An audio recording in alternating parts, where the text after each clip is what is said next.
Hello students, welcome back to Vignan Academy video number 3 of atoms. Last video nalli now already discuss madidvi the concept of Bohr's atomic model. Adralli radius, velocity, time period and energy of the electron in the nth orbit. Ella concept na discuss madidvi. So adra continuation idagirutte. Ee video nalli specifically now energy ಬಗ್ಗೆ concentrate ಮಾಡ್ತೀವಿ. So ಮತ್ತೆ electron one level ಇಂದ ಇನ್ನೊಂದು level ಗೆ jump ಮಾಡಿದಾಗ emit ಆಗ್ತಕ್ಕಂತ radiation wavelength ಎಷ್ಟಿರುತ್ತೆ, ಅದರ energy ಎಷ್ಟಿರುತ್ತೆ, ಅದರ frequency ಎಷ್ಟಿರುತ್ತೆ, ಆ ಕಾನ್ಸೆಪ್ಟ್ ಮೇಲೆ ನಾವು ಡಿಸ್ಕಸ್ ಮಾಡ್ಲಿಕ್ಕೆ ಹೊರಟಿದ್ವಿ. And also we will discuss about the energy level diagram and other topics as shown on the board. ಬನ್ನಿ ಇವತ್ತಿನ ವಿಡಿಯೋ ಶುರು ಮಾಡೋಣ ಒಂದು ಸಮಸ್ಯೆಯೊಂದಿಗೆ. ಆಲ್ರೆಡಿ ನಮಗೆ ಸಮಸ್ಯೆಗಳಿದೆ ಸರ್, ನಾ ಹೇಳ್ತಿರೋದು ಭೂತಶಾಸ್ತ್ರ ಅಲ್ಲ, ಭೌತಶಾಸ್ತ್ರದ ಸಮಸ್ಯೆಗಳೊಂದಿಗೆ. So find the question is find the wavelength comma energy of the photon. ಒಂದೊಂದು ಕ್ವಶನ್ ಅಲ್ಲಿ ಫೋಟಾನ್ ಅಂತ ಯೂಸ್ ಮಾಡ್ತೀನಿ, ಒಂದೊಂದು ಕ್ವಶನ್ ಅಲ್ಲಿ ಎಲೆಕ್ಟ್ರೋಮ್ಯಾಗ್ನೆಟಿಕ್ ವೇವ್ ಅಂತ ಯೂಸ್ ಮಾಡ್ತೀನಿ. ಅದ್ರ ನನ್ನ ಇಷ್ಟ, ಲೈಟ್ ಪಾರ್ಟಿಕಲ್ ವೇವ್ ನಂಗೂ ಗೊತ್ತಿಲ್ಲ, ಯಾವ್ದು ಬೇಕಾದ್ರೆ ಅದು ಯೂಸ್ ಮಾಡ್ತೀನಿ. Energy of the photon emitted during the transition of electron from n is equals to 2 to n is equals to 1. n is equals to 2 to n is equals to 1. So this is a given question. Pause the video and try by yourself. ನಾನು solve ಮಾಡ್ಲಿಕ್ಕೆ ಹೊರಟಿದ್ದೀನಿ. So ನೋಡಿ, ಒಂದು atom, ಯಾವ atom ಇದು? In hydrogen atom. Given data, it is hydrogen atom. Electron ಇಲ್ಲಿ ಸುತ್ತಿರೋದೆ.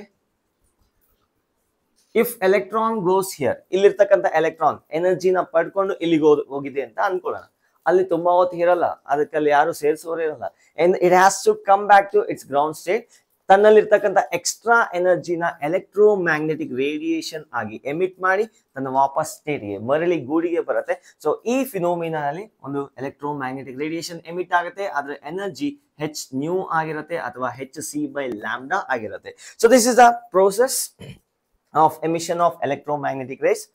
And ಈಗ ಈ ಪ್ರಾಬ್ಲಮ್ ನಲ್ಲಿ ಎಲ್ಲಿಂದ ಎಲ್ಲಿಗೆ n is equal to 2 to n is equals to 1. According to Bohr's frequency condition, ನೆನಪಿದೆಯಾ third postulate of Bohr? The energy of the emitted photon is equals to energy of the initial state minus energy of the final state. That is, hc/λ is equals to, ಅಥವಾ the energy of the photon is equals to, what is the initial state? Initial state is a n is equals to 2. Energy of the nth level, energy of the second level minus energy of the first level. ಯಾವ atom ಬಗ್ಗೆ ಮಾತಾಡ್ತಾ ಇದ್ದೀವಿ? ನಾವು ಮಾತಾಡ್ತಾ ಇರೋದು hydrogen atom ಬಗ್ಗೆ ಆಗಿರೋದ್ರಿಂದ energy of the nth level is equals to minus 13.6 divided by n square. Actually z square divided by n square ಇರುತ್ತೆ. z is equal to 1 ಆಗಿರೋದ್ರಿಂದ ಡೈರೆಕ್ಟ್ ಆಗಿ ಯೂಸ್ ಮಾಡ್ತೀನಿ.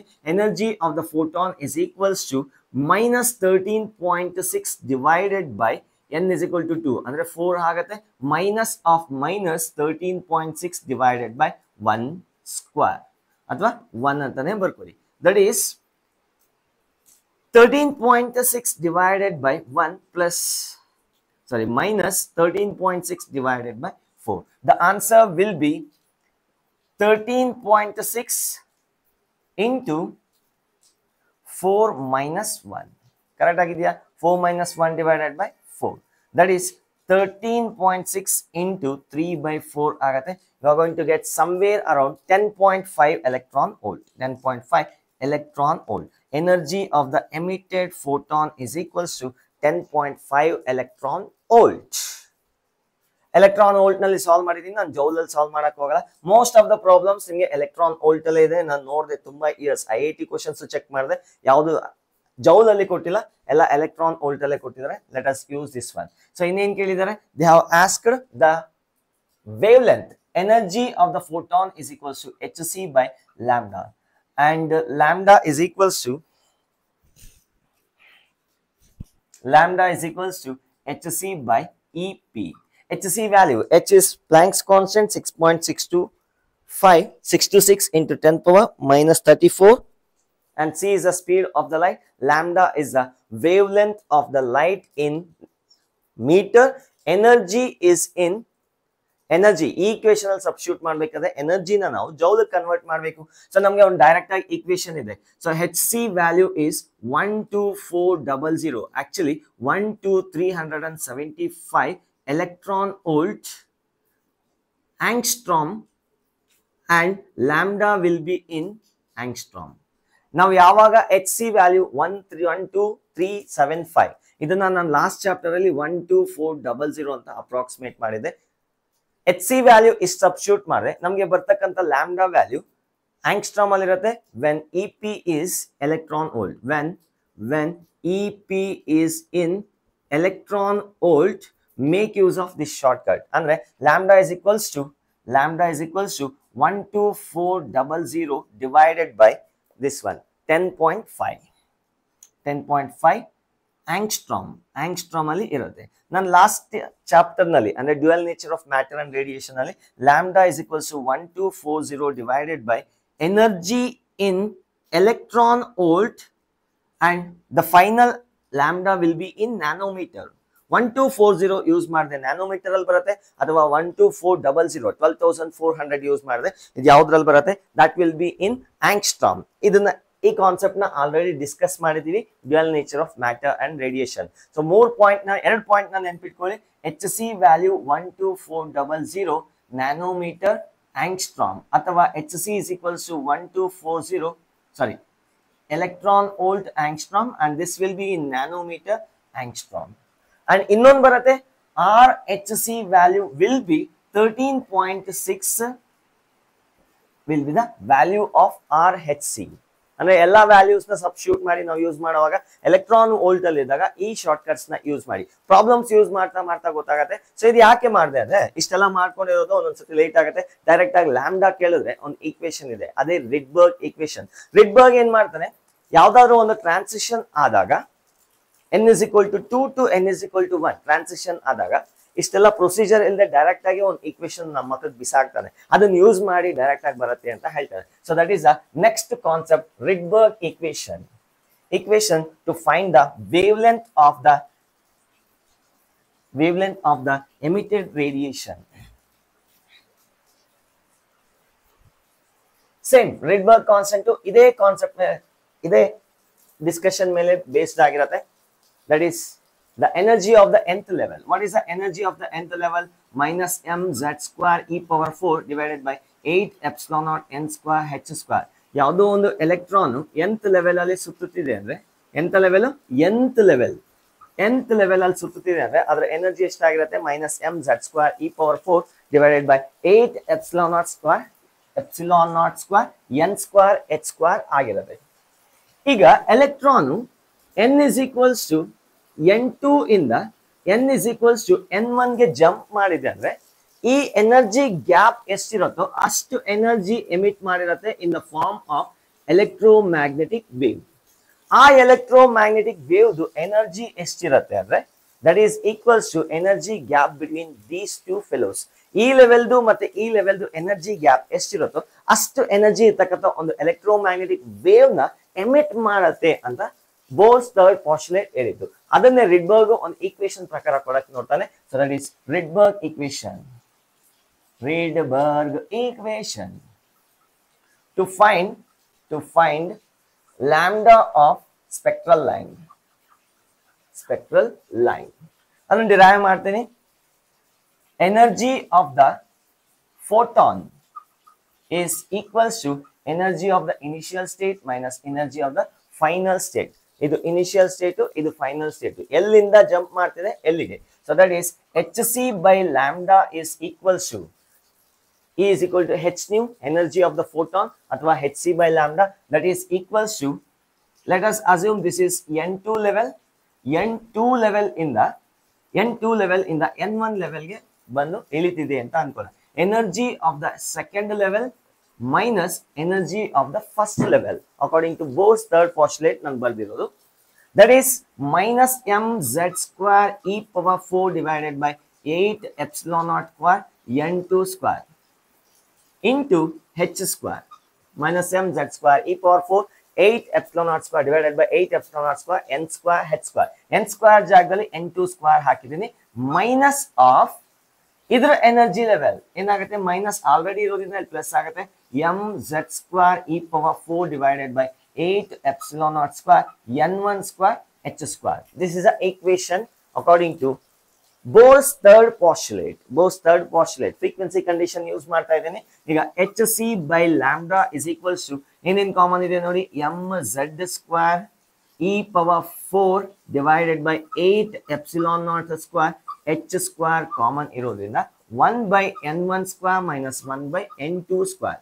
ಅರೆ ಮೈನಸ್ ಇರೋ ಟರ್ಮ್ ನ ಆ ಕಡೆ ಕಳ್ಸಿದೀನಿ, ಪ್ಲಸ್ ಇರೋ ಟರ್ಮ್ ನ ಈ ಕಡೆ ತಗೊಂಡಿದ್ದೀನಿ. ಇದು ಎನ್ ಇದು ಮತ್ತೆ H ಅನ್ಕೊಂಡ್ಬಿಟ್ಟಿದ್ವಿ. n1 square minus n2 square, where n1 is a principal quantum number of lower energy level and n2 is a principal quantum number of the higher energy level. ಮತ್ತೆ ಈ equation 1 by lambda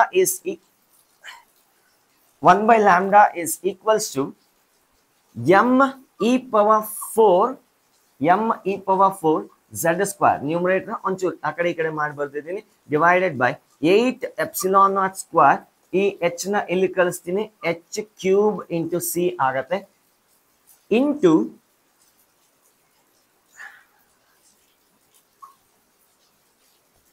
into 1 by n1 square minus 1 by n2 square. So this is the final equation. ಈ bracket ಒಳಗಡೆ ಇದೆಯಲ್ಲ ಅದೇನೋ ಇಷ್ಟದಪ್ಪ equation terms. M is the mass of the electron, E is the fundamental charge magnitude, 1.6 into 10 power minus 19 coulomb whole to the power of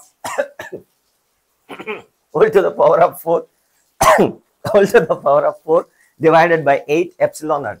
Permittivity of free space. ಒಂದು ನಿಮಿಷ ಏನೋ ಬಾಯ ಒಳಗಡೆ ಏನೋ ಹೊಟ್ಟೋಯ್ತು, ಅದು ಏನು ಹೋಯ್ತು ಅಂತ ಗೊತ್ತಿಲ್ಲ, ಒಟ್ನಲ್ಲಿ non veg.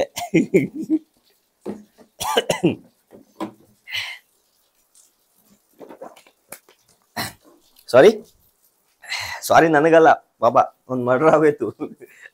1 by lambda is equals to ಏನು ಹೇಳ್ತಿದ್ದೆ, epsilon naught is a permittivity of free space, h is a Planck's constant, c is a speed of light. ಇವೆಲ್ಲ ಕಾನ್ಸ್ಟೆಂಟ್ಸ್ ಅಪ್ಪ, ನಂಬರ್ಸ್ ತಾನೆ. ಎಲ್ಲ ಸಬ್ಸ್ಟಿಟ್ಯೂಟ್ ಮಾಡಿದ್ರೆ, ಕ್ಯಾಲ್ಕುಲೇಟ್ ಮಾಡಿದ್ರೆ, ಅಡಿಷನ್ ಮಾಡಿ, subtraction ಮಾಡಿ, ಮಲ್ಟಿಪ್ಲಿಕೇಶನ್ ಮಾಡಿ, ಡಿವಿಷನ್ ಮಾಡಿ, ಏನೇನೋ ಮಾಡಿದ್ರೆ ಇನ್ನೊಂದು ನಂಬರೇ ಬರೋದು. ಆ ನಂಬರ್ನ ನಾನು ಆರ್ ಅಂತ ಕರಿತೀನಿ. So R Z square into 1 by n1 square minus 1 by n2 square, where this r is called as Rydberg constant. Rydberg constant, and its value is 1.607 into 10 power 7 per meter. 1.607 into 10 power, let me confirm once. Yeah, sorry, 1.09. I'm very sorry. 1.09 into 10 power 7 per meter. ಇದನ್ನ ನಾವು Rydberg constant ಅಂತ ಕರಿತೀವಿ. Usually ನಾವು competitive exam ಅಲ್ಲಿ ಆ value use ಮಾಡಲ್ಲ, 1 by r value use ಮಾಡ್ತೀನಿ, short cut ಗೊತ್ತಾಗತ್ತೆ ಹೇಗೆ ಅಂತ. So n1 is a orbital number of the lower orbit, n2 is the orbital number of the higher orbit. R is a Rydberg constant and its value is 1.09 into 10 power 7 per meter. ಆಯ್ತಾ, ಇದು note ಮಾಡ್ಕೊಳ್ಳಿ. ನಂಗೊಂದು final equation ಬೇಕು, ಅದನ್ನ retain ಮಾಡ್ಕೊಂಡು ಇನ್ನೆಲ್ಲ eliminate ಮಾಡ್ತೀನಿ. ಈ ಈಕ್ವೇಶನ್ Rydberg ಈಕ್ವೇಶನ್ ಅಂತ ಕರಿತೀವಿ.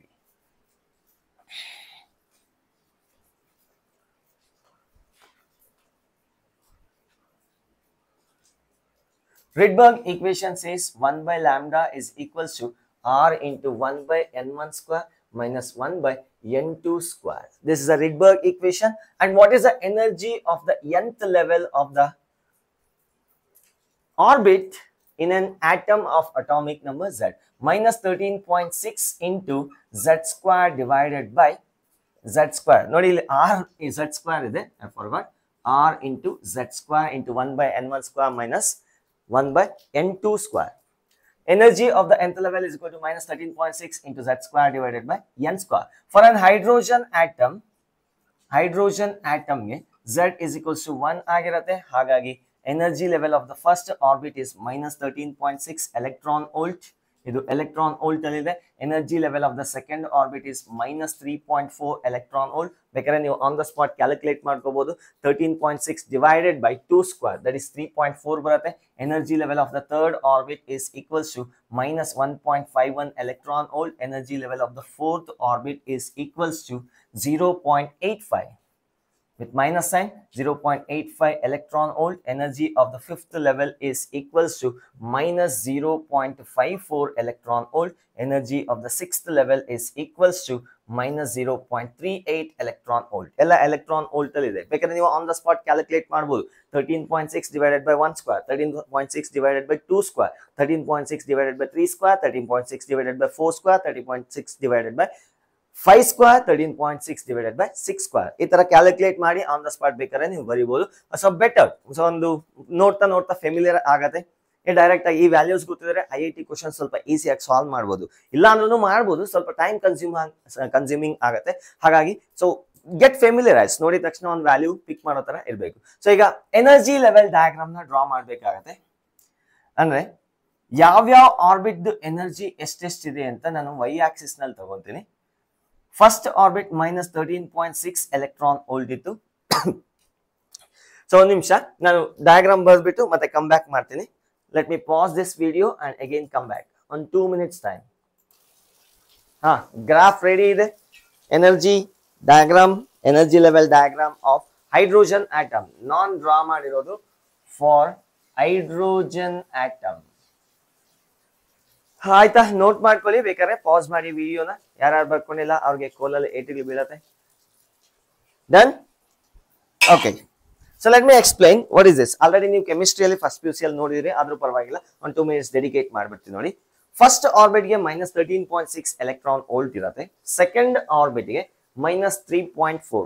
ಸೊ ನೆಗೆಟಿವ್ y ಆಕ್ಸಿಸ್ ಅಲ್ಲಿ ಇದೆ. So this is negative y Axis and ಮೇಲೆ ಪಾಸಿಟಿವ್ y ಆಕ್ಸಿಸ್ ಇರುತ್ತೆ. ಎಕ್ಸ್ ಆಕ್ಸಿಸ್ ನಲ್ಲಿ ವಿಚ್ ಆರ್ಬಿಟಲ್ ನಂಬರ್ ತಗೊಂಡಿದ್ದೀನಿ. ಸೊ ಯಾವ್ಯಾವ ಆರ್ಬಿಟಲ್ ಯಾವ್ಯಾವ ಎನರ್ಜಿ ಇರುತ್ತೆ ಅಂತ ನಾನು ಗ್ರಾಫಿಕಲ್ ಆಗಿ ರೆಪ್ರೆಸೆಂಟ್ ಮಾಡಿದ್ದೀನಿ. ಇಲ್ಲಿ ಒನ್ ಥಿಂಗ್ ನೀವು ನೋಟಿಸ್ ಮಾಡ್ಬೇಕಾಗಿರೋದು ಏನಪ್ಪಾ ಅಂದ್ರೆ, ದಸ್ ಗ್ಯಾಪ್ ಬಿಟ್ವೀನ್ ಸಕ್ಸೆಸಿವ್, ಎರಡು ಪಕ್ಕದಲ್ಲಿ ಇರ್ತಕ್ಕಂಥ, ಪಕ್ಕದಲ್ಲ ಒಂದ್ರ ಮೇಲೆ ಇನ್ನೊಂದು ಇರ್ತಕ್ಕಂಥ ಆರ್ಬಿಟಲ್ಸ್ ಗಳ ಮಧ್ಯೆ ಡಿಫ್ರೆನ್ಸ್ ಯೂನಿಫಾರ್ಮ್ ಆಗಿ ಇಲ್ಲ. ಈ ಡಿಫ್ರೆನ್ಸ್ ಹೋಗ್ತಾ ಹೋಗ್ತಾ ಕಮ್ಮಿ ಆಗತ್ತೆ. ಯಾಕೆ ಅಂದ್ರೆ energy is inversely proportional to 1/n² ಅಥವಾ z² divided by n². z ಯಾವುದೋ ಒಂದು ಕಾನ್ಸ್ಟೆಂಟ್ ತಗೊಂಡ್ರೆ ಸೊ 1 divided by n². ಅಂದ್ರೆ n ವ್ಯಾಲ್ಯೂ ಜಾಸ್ತಿ ಆಗ್ತಾರೆ, ಲೀನಿಯರ್ ಆಗಿ ಡಿಕ್ರೀಸ್ ಆಗಲ್ಲ. It is inversely proportional to the square. So ಈ ಗ್ಯಾಪ್ ಏನಿದೆ, ಈ ಗ್ಯಾಪ್ ನ ಕಂಪೇರ್ ಮಾಡಿದ್ರೆ ಇದು ಜಾಸ್ತಿ ಇರುತ್ತೆ, ಮತ್ತೆ ಇದು ಕಮ್ಮಿ ಇರುತ್ತೆ. ಇದು ಇನ್ನೂ ಕಮ್ಮಿ ಆಗತ್ತೆ, ಕಮ್ಮಿ ಆಗ್ತಾ ಹೋಗುತ್ತೆ. The successive gap between the energy levels reduces as we go above and above. ಮೇಲೆ ಹೋಗ್ತಾ ಹೋಗ್ತಾ ತುಂಬಾ ಕಂಡೆನ್ಸ್ ಆಗುತ್ತೆ. ಸೊ ಆಲ್ಮೋಸ್ಟ್ ಓವರ್ಲ್ಯಾಪ್ ಆಗುತ್ತೆ. So for n is equal to 0, for n is equal to not 0, for n is equals to infinity, the energy will be 0. For n is equals to infinity, ಒಂದಕ್ಕೊಂದು overlap ಆಗಿ final ಆಗಿ actually ನಿಮ್ಗೆ ಕಾಣಿಸ್ತಿರೋದಿಲ್ಲ n is equal to 7 ವರ್ಗು. ಹಾಗೆ n is equal to 8 ಇನ್ನೂ ಸ್ವಲ್ಪ ಹತ್ರ ಬರುತ್ತೆ, 9 ಇನ್ನೂ ಸ್ವಲ್ಪ ಹತ್ರ ಬರುತ್ತೆ, 10 ಇನ್ನೂ ಸ್ವಲ್ಪ ಹತ್ರ ಬರುತ್ತೆ. ಸೊ ಈಗ ಫಸ್ಟ್ ಆರ್ಬಿಟಲ್ ಇರ್ತಕ್ಕಂಥ ಎಲೆಕ್ಟ್ರಾನ್ ಗೆ ಎನರ್ಜಿ ಎಷ್ಟಿರುತ್ತೆ? -13.6. Minus indicates the electron is bound to the nucleus. ಈಗ ಇಲ್ಲಿರ್ತಕ್ಕಂಥ ಎಲೆಕ್ಟ್ರಾನ್ ಗೆ ಎಕ್ಸಾಕ್ಟ್ ಆಗಿ 13.6 ಎಲೆಕ್ಟ್ರಾನ್ ನ ಕೊಟ್ರೆ ಈ ಎನರ್ಜಿನ ಅಬ್ಸರ್ವ್ ಮಾಡ್ಕೊಂಡು ಇನ್ಫಿನಿಟಿಗೆ ಹೋಗುತ್ತೆ. ಅದನ್ನೇ ನಾವು ಅಯನೈಸೇಷನ್ ಆಫ್ ದ ಎಲೆಕ್ಟ್ರಾನ್ ಅಂತ ಕರೆಯೋದು. ಎಕ್ಸಾಕ್ಟ್ ಆಗಿ ಇಷ್ಟು ಎನರ್ಜಿನ ಕೊಡಿ, 13.6 ಎಲೆಕ್ಟ್ರಾನ್ ವೋಲ್ಟ್, ಅಲ್ಲಿ -13.6 ಇದೆ. 0ಗೆ ಬೇಕಾಗಿರ್ತಕ್ಕಂಥ ಎನರ್ಜಿನ ಕೊಡಿ, ಇದು ಕರೆಕ್ಟ್ ಆಗಿ ಸೀದಾ ಇನ್ಫಿನಿಟಿಗೆ ಹೋಗುತ್ತೆ. ಇನ್ಫಿನಿಟಿ ಅಂದ್ರೆ ಆಟಮ್ ಅಂದ್ರೆ ಪ್ರೋಟಾನ್ ಇರುತ್ತಲ್ಲ, ಇಲ್ಲಿ ನ್ಯೂಕ್ಲಿಯಸ್ ಇರುತ್ತಲ್ಲ ಹೈಡ್ರೋಜನ್ ಆಟಮ್ ಅಲ್ಲಿ, ಅದರಿಂದ ಸಂಬಂಧ ಬಿಡಿಸ್ಕೊಂಡಂಗೆ ಡಿವೋರ್ಸ್ ಕೊಟ್ಬಿಟ್ಟಂಗೆ ಹೋಗಿ ಆಚೆ ಕಡೆ ಅಲಿತಾ ಇರತ್ತೆ. When you give 13.6 electron volt and when you give the energy, ಇಲ್ಲಿರ್ತಕ್ಕಂಥ ಎಲೆಕ್ಟ್ರಾನ್ಗೆ ಈ ಗ್ಯಾಪ್ ಎಷ್ಟಿದೆ ಅಷ್ಟು ಎನರ್ಜಿನ ಕೊಟ್ಟಾಗ ಇಲ್ಲಿಗೆ ಬರುತ್ತೆ. ಬಟ್ ಅಲ್ಲಿರ್ತಕ್ಕಂಥ ಎನರ್ಜಿ ಅನ್ಸ್ಟೇಬಲ್ ಸ್ಟೇಟ್ ಆಗಿರೋದ್ರಿಂದ ಮತ್ತೆ ವಾಪಸ್ ಬರುತ್ತೆ. ಆ ಬರೋ ಪ್ರೋಸೆಸ್ ಅಲ್ಲಿ ಎಲೆಕ್ಟ್ರೋಮ್ಯಾಗ್ನೆಟಿಕ್ ರೇಡಿಯೇಷನ್ ಎಮಿಟ್ ಆಗುತ್ತೆ. When electron comes from here to here, it may come from here to here, again it come from here to here. ಇಲ್ಲೊಂದು ಎಲೆಕ್ಟ್ರಾನ್ ಬಂದ್ ಆಲ್ರೆಡಿ ಕೂತಿದೆ ಅಂತ ಅನ್ಕೊಳ್ಳೋಣ. ಅದೇನ್ ಮಾಡ್ಬೇಕು? ವಾಪಸ್ ಇಲ್ಲಿ ಹೋಗ್ಬೇಕು. ಸೀದಾ ಆದ್ರೂ ಹೋಗ್ಬೋದು, ಇಲ್ಲ ಇಲ್ಲಿಂದ ಇಲ್ಲಿಗೆ ಬಂದು ಹೋಗ್ಬೋದು, ಇಲ್ಲಿಂದ ಇಲ್ಲಿಗೆ ಬಂದು 2 ಬ್ರೇಕ್ ಕೊಟ್ಟು ಹೋಗ್ಬೋದು. ಮೈಸೂರು ಟು ಬ್ಯಾಂಗ್ಳೂರ್ ಹೋಗುವಾಗ ಮಧ್ಯದಲ್ಲಿ ಬೇಕಾದ್ರೆ ಮಂಡ್ಯ ಅಲ್ಲಿ ಸ್ಟಾಪ್ ಆದ್ರೂ ಕೊಡ್ಬೋದು, ಕೊಡ್ದಿರ ಡೈರೆಕ್ಟ್ ಆಗಾದ್ರೂ ಹೋಗ್ಬೋದು. I hope you are understanding. ಅದೇ ತರ ಇಲ್ಲಿಂದ ಎಲೆಕ್ಟ್ರಾನ್ ಇಲ್ಲಿಗೆ ಬರುವಾಗ ಸೊ 2 ಸ್ಟಾಪ್ ಕೊಡೋ ಸಾಧ್ಯತೆ ಇದೆ, ಅವ್ರ ಒಂದೇ ಸ್ಟಾಪ್ ಅಲ್ಲಿ ನಾನ್ ಸ್ಟಾಪ್ ಆಗಿ ಬರೋ ಚಾನ್ಸಸ್ ಕೂಡ ಇದೆ. ಸೊ ನಾವು what we are going to discuss is ಎಲ್ಲಿಂದ ಎಲ್ಲಿಗೆ ಟ್ರಾನ್ಸಿಷನ್ ಆದ್ರೆ ಯಾವ ತರ ಎಲೆಕ್ಟ್ರೋಮ್ಯಾಗ್ನೆಟಿಕ್ ರೇಡಿಯೇಷನ್ ಬರುತ್ತೆ ಅಂತ ನಾವು ಡಿಸ್ಕಸ್ ಮಾಡ್ತೀವಿ. When an electron excites from or does transition from higher energy levels to n is equals to 1. Higher energy levels ಇಂದ n is equal to 1 ಗೆ ಟ್ರಾನ್ಸಿಷನ್ ಆದಾಗ ನಮ್ಗೆ ಬರ್ತಕ್ಕಂಥ ಸ್ಪೆಕ್ಟ್ರಲ್ ಸೀರೀಸ್ ಅಂದ್ರೆ ಇಲ್ಲಿಂದ ಇಲ್ಲಿಗೆ ಟ್ರಾನ್ಸಿಷನ್ ಆದಾಗ ಒಂದು ವೇವ್ ಲೆಂತ್ ಬರುತ್ತೆ. ಅದೇ ತರ n is equal to 3 to n is equal to 1 ಗೆ ಟ್ರಾನ್ಸಿಷನ್ ಆದಾಗ ಇನ್ನೊಂದು ವೇವ್ ಲೆಂತ್ ಬರುತ್ತೆ. n is equal to 4 ಇಂದ n is equal to 1 ಗೆ ಟ್ರಾನ್ಸಿಷನ್ ಆದಾಗ ಅಲ್ಲಿ ಇನ್ನೊಂದು ವೇವ್ ಲೆಂತ್ ಬರುತ್ತೆ. ಅದೇ ತರ n is equal to 5 to 1 etcetera etcetera ಈ ತರ ಬರ್ತಕ್ಕಂಥ ಟ್ರಾನ್ಸಿಷನ್ಸ್ ಇಂದ ಬರ್ತಕ್ಕಂಥ ಎಲೆಕ್ಟ್ರೋಮ್ಯಾಗ್ನೆಟಿಕ್ ರೇಸ್ ಒಂದು ಗ್ರೂಪ್ ಮಾಡಿ ಒಂದು ಗುಂಪು ಮಾಡಿ ಅದಕ್ಕೆ ಹೆಸರು ಕೊಡ್ತೀವಿ, ದಟ್ ಈಸ್ ಲೈಮನ್ ಸೀರೀಸ್ ಅಂತ ಕರಿತೀವಿ. ಲೈಮನ್ ಸೀರೀಸ್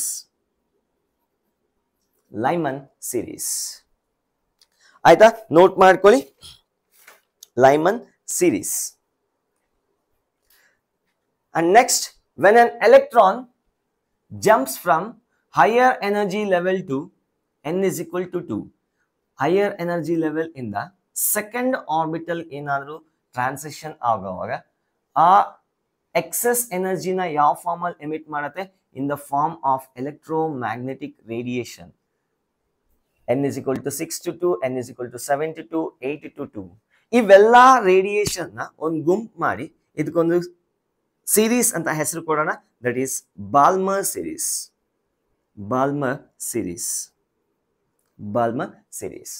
ಅದೇ ತರ when an electron transition from higher energy level to third energy level, the obtained radiations are made in a group.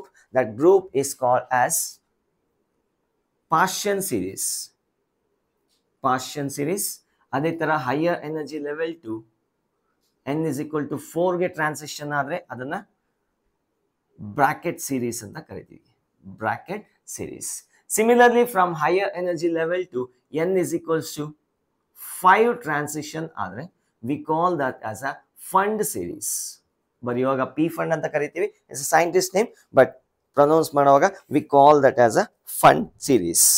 And very important thing ನೋಡಿ, ಈ ಸೀರೀಸ್ ನಲ್ಲಿ ಯಾವುದೇ radiation ನ ತಗೊಳ್ಳಿ, ಯಾವುದೇ ವೇವ್ ಲೆಂತ್ ನ ತಗೊಳ್ಳಿ, all those wave lengths lie in the region of ultraviolet UV region. Ultraviolet region ಅಲ್ಲಿ ಬೀಳತ್ತೆ. Very very important. Ultraviolet rays sir ನಾವು ನೋಡೇ ಇಲ್ಲ, ಅಲ್ಟ್ರಾವೈಲೆಟ್ ರೇಸ್ ನಮ್ಮ ಕಣ್ಣಿಗೆ ಕಾಣಲ್ಲ. ಅಲ್ಟ್ರಾವೈಲೆಟ್ ರೇಸ್, ಸೊ ಇಲ್ಲೊಂದು ರಿಮೋಟ್ ಇದೆ, ಆ ಟಿವಿ ರಿಮೋಟ್ ಇದೆ ನನ್ನ ಹತ್ರ. ನಾರ್ಮಲ್ ಆಗಿ ಈ ಟಿವಿ ರಿಮೋಟ್ ಅಲ್ಲಿ ಒಂದು ಲೈಟ್ ಇರುತ್ತೆ, ಯಾವ್ದಾದ್ರು ಒಂದು ಬಟನ್ ನ ಪ್ರೆಸ್ ಮಾಡಿದ್ರೆ ಆ ಲೈಟ್ ಬ್ಲಿಂಕ್ ಆಗ್ತಾ ಇರುತ್ತೆ. ಬರೀ ಕಣ್ಣಲ್ಲಿ ನೋಡಿದ್ರೆ ನಿಮ್ಗೆ ಕಾಣಲ್ಲ. ಅದೇ ಒಂದು ಕ್ಯಾಮರಾ ಕಣ್ಣಲ್ಲಿ ಚೆಕ್ ಮಾಡಿ ನೋಡಿ, ನಿಮ್ಮ ಮೊಬೈಲಲ್ಲಿ ಕ್ಯಾಮರಾ ಓಪನ್ ಮಾಡಿ ಅದ್ರ ಮುಂದೆ ಒಂದು ಟಿವಿ ರಿಮೋಟ್ ನ ಪ್ರೆಸ್ ಮಾಡಿ ನೋಡಿ, ಅಲ್ಲೊಂದು ಲೈಟ್ ಬ್ಲಿಂಕ್ ಆಗ್ತಾ ಇರುತ್ತೆ. ಆ ಲೈಟ್ ಅಲ್ಟ್ರಾವೈಲೆಟ್ ರೇಸ್ ಆಗಿರುತ್ತೆ.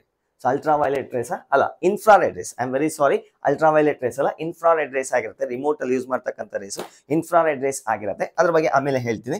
ಸೊ ಈ ಕಡೆ ಬರ್ತಕ್ಕಂಥದ್ದು ಇನ್ಫ್ರಾರೆಡ್, ಇಲ್ಲಿ ಬರ್ತಕ್ಕಂಥದ್ದು ಅಲ್ಟ್ರಾವೈಲೆಟ್ ರೇಸ್. ನಮ್ ಕಣ್ಣಿಗೆ ಕಾಣಲ್ಲ, ಅಂದ್ರೆ ನಮ್ಗೆ ಎಲ್ಲಾ ಎಲೆಕ್ಟ್ರೋಮ್ಯಾಗ್ನೆಟಿಕ್ ರೇಡಿಯೇಷನ್ಸ್ ಕಾಣಬೇಕಂತ ರೂಲ್ ಏನಿಲ್ಲ. Only a part of the electromagnetic radiation. ತುಂಬಾ various types of electromagnetic radiations ಇರುತ್ತೆ. Gamma rays, X rays, ultraviolet rays, visible rays, ಮತ್ತೆ infrared rays, micro rays, etcetera ಇಂಥ ರೇಸ್ ಇದೆ.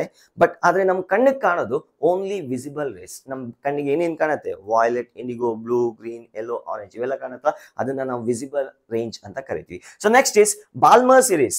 ಇದ್ರಲ್ಲಿ ಬರ್ತಕ್ಕಂಥ ಎಲ್ಲಾ ರೇಡಿಯೇಷನ್ಸ್ ವಿಸಿಬಲ್ ರೇಂಜ್ ಅಲ್ಲಿ ಇರುತ್ತೆ, ಮಾತ್ರ ಇರುತ್ತೆ. Next ಪಾಷನ್ series will lie in the range of low infrared region, and this one bracket series will lie in the region of middle infrared, and P5 will lie in the region of far infrared. So very important. Nodi match the following al keltare adu yako gottilla. Yes sati keltaro ee question. In which region Lyman series falls? It is ultraviolet region. ಅದೇ ತರ ಇವು ನಾಲ್ಕು ಕೊಟ್ಬಿಟ್ಟು right hand side ಬೇರೆ part of the electromagnetic spectrum na ಕೊಡ್ತಾರೆ. You have to determine which series belongs to the which part of the electromagnetic spectrum. ಅಂದ್ರೆ ಇನ್ನೇನಿಲ್ಲ, just blind ಆಗಿ ಈ ತರ ಯೋಚನೆ ಮಾಡಿ.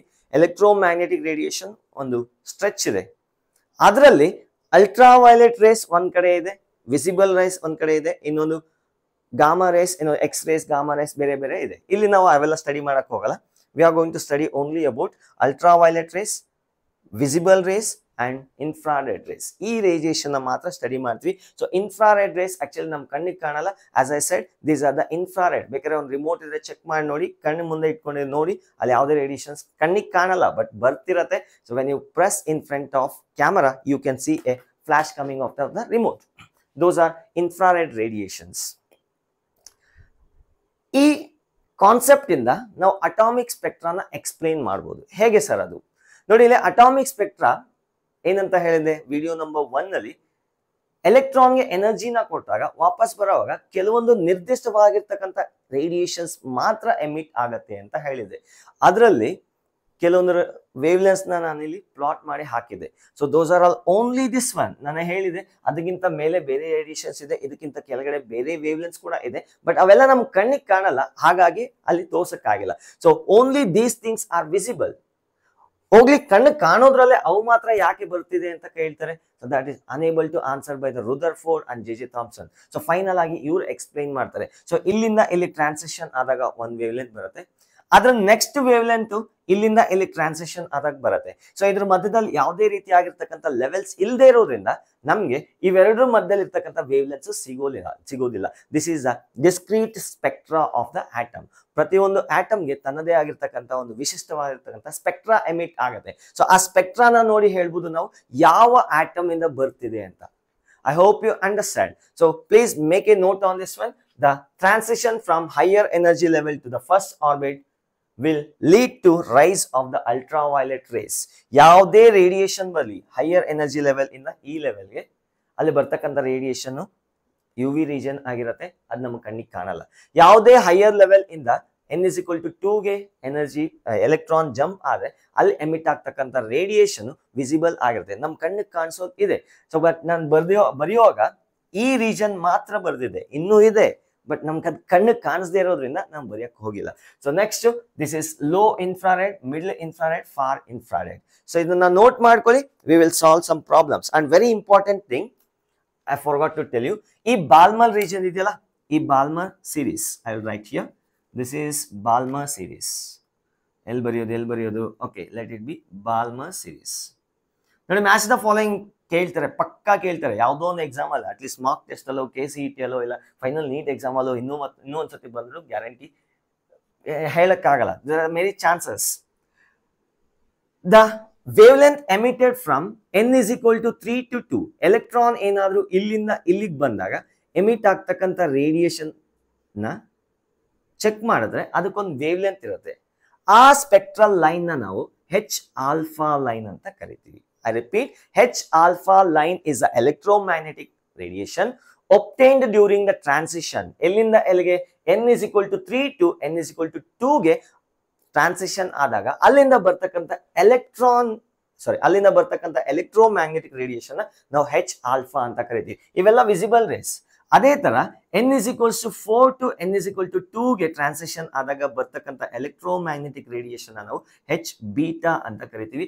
And this is H gamma and this finally H delta. ನಿಮ್ಮ NCERT text book ಅಲ್ಲಿ ಮೆನ್ಷನ್ ಮಾಡಿದಾನೆ H alpha, H beta, H gamma, H delta. So sudden ಆಗಿ ಕೇಳ್ಬೋದು, find the wave length of the H alpha ಅಂತ. ಅದನ್ನೇ ಒಂದು question ಮಾಡೋಣ. Let us see. Find the wave length of H alpha. Find the wavelength of H alpha. The question is, find the wavelength of H alpha. 1 by lambda is equals to R into Z square into 1 by N1 square minus 1 by N2 square. And very important thing, H alpha, H beta, H gamma, H alpha. H delta. ಇದರಲ್ಲಿ H for hydrogen atom. ಇವೆಲ್ಲ hydrogen atom significances ಆಗಿರುತ್ತೆ. So ನಾವು discuss ಮಾಡ್ತಿರೋದೆಲ್ಲ hydrogen atom energy levels. ಹಾಗಾಗಿ Z is equals to 1. Z is equals to 1. You need not to write. Z square is again 1.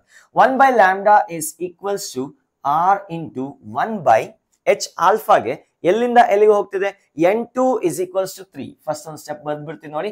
n2 is equals to 3 and n1 is equals to 2. 1 by lambda is equals to R into 1 by 2 square minus 1 by 3 square. 1 by lambda is equals to R into 3 3s are 9 minus 4. 9 minus 4 is 5 divided by 9 4s are 36. Am I right? 9 4s are 36. That is 1 by lambda is equals to R into 5 divided by 36. So R value ನೀವು direct ಆಗಿ substitute ಮಾಡಕ್ ಹೋಗ್ಬೇಡಿ. 1.09 into 10 power 7 ಅಂತ ಏನು substitute ಮಾಡಕ್ ಹೋಗ್ಬೇಡಿ. ಮಾಡಿದ್ರೆ complicate ಆಗತ್ತೆ. Substitute the value of 1 by R is equals to 911 nano angstrom. 911 angstrom na substitute ಮಾಡಿ, you will get a answer directly. 1 by R is equals to 911 angstrom. ನೋಡಿ ಇಲ್ಲಿ lambda ಗೆ equation ಏನಂತ ಬರೀಬಹುದು? R into sorry not R, 1 by R into 36 divided by 5. 1 by R into 36 divided by 5. ಈ 1 by R value na direct ಆಗಿ 911 ಅಂತ use ಮಾಡ್ಕೊಳ್ಳಿ. Shortcut. Please make a note on this one. R value substitute ಮಾಡಕ್ಕೆ ಹೋಗ್ಬೇಡಿ competitive exam ಅಲ್ಲಿ. So ಅದೇ ನಿಮ್ಗೆ ಏನಾದ್ರು ಬೋರ್ಡ್ ಎಕ್ಸಾಮ್ ಅಲ್ಲಿ ಕೇಳಿದ್ರೆ you have to substitute the R value. R ವ್ಯಾಲ್ಯೂನ ಎಕ್ಸಾಕ್ಟ್ ಆಗಿ ಸಬ್ಸ್ಟಿಟ್ಯೂಟ್ ಮಾಡಿ ಸಾಲ್ವ್ ಮಾಡಬೇಕಾಗುತ್ತೆ. ನಾನು ಡೈರೆಕ್ಟ್ ಆಗಿ ಯೂಸ್ ಮಾಡ್ತೀನಿ. Lambda is equals to 911 into 36 divided by 5. So 911 ಯಾಕೆ ಯೂಸ್ ಮಾಡಿ ಮತ್ತೆ ಕಾಂಪ್ಲಿಕೇಟ್ ಆಯ್ತು. ಸೊ ನೋಡಿ ಶಾರ್ಟ್ ಕಟ್ ಯೂಸ್ ಮಾಡುವಾಗ ಒಂದು ಸ್ವಲ್ಪ ಅಡ್ಜಸ್ಟ್ಮೆಂಟ್ಸ್ ನಡೆಯುತ್ತೆ. 911 ನಾನು 910 ಅಂತ ಬರ್ಕೊತೀನಿ. ಸೊ ಈಗ ಸಾಲ್ವ್ ಮಾಡೋದು ತುಂಬಾ ಈಸಿ. ಅರೆ ಎಕ್ಸಾಕ್ಟ್ಲಿ ಆಲ್ಮೋಸ್ಟ್ ನಿಯರ್ ಆನ್ಸರ್ ಸಿಗುತ್ತೆ. So 5 1s 5 5 5 5 5 5 5 18s 18 and it is 2 500. am I right? 8 2. Yeah, correct ಆಗಿದೆ. 182 into 36.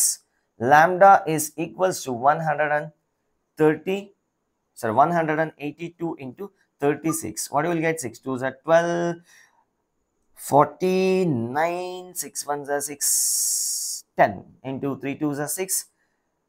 And this is 24, 3 1s are 3 plus 5. 2 1 5 5 6. 6,552 angstrom. In other words, lambda is equals to 655.2 nanometer. ಹೀಗಾದರೂ ಬರೀಬಹುದು 655 nanometer. That is a wavelength of H alpha. Wavelength of H alpha. ಅದೇ ತರ what is a wavelength of H beta ಅಂತ ಕೇಳಿದ್ರೆ H beta is obtained when electron does a transition from n is equal to 4 to n is equal to 2. 4 ಇಂದ 2 ಗೆ transition ಆದಾಗ ಅಲ್ಲಿ ಬರ್ತಕ್ಕಂಥ radiation ನಾವೇನಂತ ಕರಿತೀವಿ? H beta ಅಂತ ಕರಿತೀವಿ. So let us write down one more. Find the wavelength of H beta. H alpha ಆಯ್ತು, H beta. ಸೊ ಈಗ ಎಲ್ಲ ಕಾಮನ್ ಇರುತ್ತೆ. ಇಲ್ಲಿ n2 ಜಾಗದಲ್ಲಿ ಏನ್ ಬರೀಬೇಕು? 4 ಬರೀಬೇಕಾಗತ್ತೆ. Yeah, this is same. This will be 4 square. And remaining everything will change. ಇಲ್ಲಿಂದ change ಮಾಡಬೇಕಾಗುತ್ತೆ. 911 1 by R is equals to 911 ಡೇಟಾನ ರಿಮೆಂಬರ್ ಮಾಡ್ಕೊಳ್ಳಿ. 1 by lambda is equals to R into 4 4s are 16, 16 minus 4 ಏನಾಗುತ್ತೆ? 12 divided by 4 into 4 4s are 16, 16 4s are 64, 4 1s are 4 3s are cancel ಆಗುತ್ತಲ್ಲ. So what you are going to get is lambda is equals to 16 by 3 into 1 by R. 1 by R value ಏನು use ಮಾಡಬೇಕು ಅಂತ ಹೇಳಿದೆ? 1 by R is equal to 911 angstrom. ಅರೆ ಸ್ವಲ್ಪ approximation ಮಾಡೋಣ. ಏನಾದ್ರು cancel ಆಗೋಂಗಿದ್ರೆ ಪಟ್ ಅಂತ ಸಾಲ್ವ್ ಮಾಡ್ಬೋದಲ್ಲ. So lambda is equals to 911 into 16 divided by 3. So ನೋಡಿ 911 3 ಇಂದ ಡಿವೈಡ್ ಆಗಲ್ಲ. So what next? 912 ಮಾಡ್ಕೊಳ್ಳಿ. That's it. Simple. 3 1s are 3, 30 and 4, 304. 304 into 16 ಏನ್ ಬರುತ್ತೋ ಅಷ್ಟು ಆಂಗ್ಸ್ಟ್ರಾಮ್ ಅಲ್ಲಿ ಇರುತ್ತೆ. Be very careful, the answer will be in angstrom. ಬೇಕಾದ್ರೆ ನೀವು ನ್ಯಾನೋಮೀಟರ್ಗೆ ಬೇಕಾದ್ರೆ ಕನ್ವರ್ಟ್ ಮಾಡ್ಕೋಬಹುದು. So this is how you use. In ಯಾವ ತರ ಕ್ವಶನ್ಸ್ ಕೇಳ್ತಾರೆ ಎಲ್ಲ ಡಿಸ್ಕಸ್ ಮಾಡ್ತಾ ಹೋಗ್ತೀನಿ, ನೋಟ್ ಮಾಡ್ಕೊಳ್ಳಿ. Please make a note on this one. Done done done done done done done. Find the maximum and minimum wavelength of Lyman series. Find the maximum and the question is find the maximum and minimum wavelengths of Lyman series. Maximum wavelength ಯಾವಾಗ ಬರುತ್ತೆ? First of all Lyman series ಅಂದ್ರೆ ಏನಪ್ಪಾ? ಈ set of electromagnetic, ಈ transition ಅಲ್ಲಿ obtain ಆಗ್ತಕ್ಕಂಥ electromagnetic radiation ನಾವು Lyman series ಅಂತ ಕರಿತೀವಿ. Am I right? ಈಗ ಇಲ್ಲಿಂದ ಇಲ್ಲಿಗೆ ಟ್ರಾನ್ಸಿಷನ್ ಆದ್ರೆ ಒಂದ್ ರೇ ಬರುತ್ತೆ, ಇಲ್ಲಿಂದ ಇಲ್ಲಿ ಟ್ರಾನ್ಸಿಷನ್ ಆದ್ರೆ ಇನ್ನೊಂದ್ ರೇ ಬರುತ್ತೆ, ಇಲ್ಲಿಂದ ಇಲ್ಲಿಗಾದ್ರೆ ಇನ್ನೊಂದ್ ರೇ ಟ್ರಾನ್ಸಿಷನ್ ಆದ್ರೆ ಇನ್ನೊಂದ್ ರೇ ಬರುತ್ತೆ. We want the maximum and minimum wave length. ನೋಡಿ, ಮ್ಯಾಕ್ಸಿಮಮ್ ವೇವ್ ಲೆಂತ್ ಅಂದ್ರೆ ಅದಕ್ಕೆ ಮಿನಿಮಮ್ ಎನರ್ಜಿ ಇರುತ್ತೆ. ಅರೆ energy is equals to hc/λ. Lambda maximum ಇರ್ಬೇಕಾದ್ರೆ ಆ ಫೋಟಾನ್ಗೆ ಎನರ್ಜಿ ಮಿನಿಮಮ್ ಇರಬೇಕು. ನೋಡಿ, ಈ ಎಲ್ಲಾ ಟ್ರಾನ್ಸಿಷನ್ ನಲ್ಲೂ ಮಿನಿಮಮ್ ಎನರ್ಜಿ ಯಾವ ಟ್ರಾನ್ಸಿಷನ್ಗೆ ಒಬ್ಟೈನ್ ಆಗತ್ತೆ ಚೆಕ್ ಮಾಡ್ಕೊಳ್ಳಿ. ಆ ಟ್ರಾನ್ಸಿಷನ್ ಅಲ್ಲಿ ಬರ್ತಕ್ಕಂಥ ಎಲೆಕ್ಟ್ರೋಮ್ಯಾಗ್ನೆಟಿಕ್ ವೇವ್ಗೆ ಮ್ಯಾಕ್ಸಿಮಮ್ ವೇವ್ ಲೆಂತ್ ಇರುತ್ತೆ. ಕನ್ಫ್ಯೂಸ್ ಆಗಬೇಡಿ, ಗಾಬರಿ ಆಗ್ಬೇಡಿ, ನಾನಿದ್ದೀನಿ, ತಲೆ ಕೆಡಿಸ್ಕೋಬೇಡಿ. ಅವ್ರು ಕೇಳ್ತಿರೋದು maximum wave length of the Lyman series. ನೋಡಪ್ಪ, ಇವೆಲ್ಲ ಲೈಮನ್ ಸೀರೀಸ್. ಈಗ ಈ ಲೈಮನ್ ಸೀರೀಸ್ ಅಲ್ಲಿ ಮ್ಯಾಕ್ಸಿಮಮ್ ವೇವ್ ಲೆಂತ್ ಯಾವ್ದಕ್ಕಿರುತ್ತೆ ಅಂತ ಕೇಳ್ತಿದ್ದಾರೆ. ಮ್ಯಾಕ್ಸಿಮಮ್ ವೇವ್ ಲೆಂತ್ ಅಂದ್ರೆ ಏನು? Minimum energy. ಈ ಎಲ್ಲಾ ರೇಡಿಯೇಷನ್, ಈ ಎಲ್ಲಾ ಟ್ರಾನ್ಸಿಷನ್ ಅಲ್ಲಿ ಬರ್ತಕ್ಕಂಥ ರೇಡಿಯೇಷನ್ಗಳಲ್ಲಿ ಯಾವುದಕ್ಕೆ ಮಿನಿಮಮ್ ಎನರ್ಜಿ ಇರುತ್ತೋ ಅದಕ್ಕೆ ಮ್ಯಾಕ್ಸಿಮಮ್ ವೇವ್ ಲೆಂತ್ ಇರುತ್ತೆ. ನೋಡಿ, ಇಲ್ಲಿಂದ ಎಲ್ಲಿಗೊಂದು ಟ್ರಾನ್ಸಿಷನ್ ಆಗ್ತಿದೆ, ಇಲ್ಲಿಂದ ಎಲ್ಲಿಗೊಂದು ಟ್ರಾನ್ಸಿಷನ್ ಆಗ್ತಿದೆ, ಇಲ್ಲಿಂದ ಎಲ್ಲಿಗೂ ಆಗ್ತಿದೆ, ಇಲ್ಲಿಂದ ಎಲ್ಲಿಗೂ ಆಗ್ತಿದೆ, ಇನ್ನೂ ಇದೆ, ಇನ್ನೂ ಬೇಜಾನಿದೆ, ಸಖತ್ತಾಗಿದೆ, ಇನ್ನು ಇನ್ಫಿನಿಟಿಯಿಂದ ಬೇಕಾದ್ರೆ ಬರುತ್ತೆ. ಸೊ ನಮ್ ಬರೆಯಕ್ಕಾಗಲ್ಲ, ಅದಕ್ಕೆ ಅಷ್ಟು ಬರ್ದಿರೋದು. ಸೊ ಈಗ ಇವೆಲ್ಲದ್ರಲ್ಲೂ ಮಿನಿಮಮ್ ಎನರ್ಜಿ ಯಾವ್ದು ಒಬ್ಟೈನ್ ಆಗತ್ತೆ? ಇದು ತಾನೆ ಫಸ್ಟ್ ಒನ್. ಯಾಕಂದ್ರೆ ಗ್ಯಾಪ್ ಕಮ್ಮಿ ಇದೆ. ನೋಡಿ, ಈ ಗ್ಯಾಪ್ ಕಮ್ಮಿ ಇದೆಯಾ? Obviously this gap is smaller. ಈಗ ಇಲ್ಲಿಂದ ಇಲ್ಲಿ ಟ್ರಾನ್ಸಾಕ್ಷನ್ ಆದ್ರೆ ಅಲ್ಲಿಗೆ ಬರ್ತಕ್ಕಂಥ ಫೋಟಾನ್ ಎನರ್ಜಿ ತೀರಾ ಕಮ್ಮಿ ಇರುತ್ತೆ. ಎನರ್ಜಿ ಕಮ್ಮಿ ಇದ್ರೆ ಮ್ಯಾಕ್ಸಿಮಮ್ ವೇವ್ ಲೆಂತ್ ಇರುತ್ತೆ. ಸೊ ದೇರ್ಫೋರ್ ಇಲ್ಲೊಂದು ಶಾರ್ಟ್ ಕಟ್ ಬರ್ಕೊಳ್ಳಿ. For maximum wave length energy gap delta E ಅಂತ ಬರೀತೀನಿ. Energy gap should be minimum between transitions. ಹೀಗೆ ಹೇಳ್ತೀರಾ?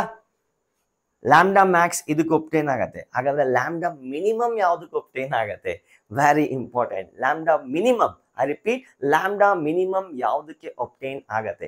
ಲ್ಯಾಂಬ್ಡಾ ಮಿನಿಮಮ್ ಅಂದ್ರೆ ಎನರ್ಜಿ ಏನಿರ್ಬೇಕು? ಮ್ಯಾಕ್ಸಿಮಮ್ ಇರಬೇಕು. ಸೊ ಎಲ್ಲಿಂದ ಬಂದ್ರೆ, ಯಾವ ಆರ್ಬಿಟ್ ಇಂದ ಬಂದ್ರೆ ಇಲ್ಲಿಗೆ ಎನರ್ಜಿ ಮ್ಯಾಕ್ಸಿಮಮ್ ಇರುತ್ತೆ? ಇನ್ಫಿನಿಟಿಯಿಂದ ಬಂದ್ರೆ, ಅಂದ್ರೆ ಇನ್ಫೈನೈಟ್ ಲೆವೆಲ್ ಇಂದ ಇಲ್ಲಿಗೆ ಬಂದ್ರೆ ಆ ಫೋಟಾನ್, ಆ ಟ್ರಾನ್ಸಿಷನ್ ಅಲ್ಲಿ ಎಮಿಟ್ ಆಗ್ತಕ್ಕಂಥ ಫೋಟಾನ್ಗೆ ಮ್ಯಾಕ್ಸಿಮಮ್ ಎನರ್ಜಿ ಇರುತ್ತೆ. ಸೊ ಫಸ್ಟ್ ಇದನ್ನು ಸಾಲ್ವ್ ಮಾಡೋಣ. For maximum wave length delta E should be minimum. For lambda Max of Lyman series, for lambda maximum of Lyman series, n2 is equals to 2, n1 is equals to 1. ಅಷ್ಟೇ, ಕೇಳಿ ಖತಮ್, ದುಕಾನ್ ಬಂದ್. ಈಗೆಲ್ಲ problem solve ಮಾಡೋದಷ್ಟೇ. 1 by lambda is equals to r into 1 by n1 square minus 1 by n2 square. 1 by lambda is equals to r into 1 by 1 minus 1 divided by 2 square, that is 4. 4 minus 1 ಏನಾಗುತ್ತೆ? 3 ಆಗುತ್ತೆ. 3 by 4 ಬರೀತೀನಿ. I will write here as 3 by 4.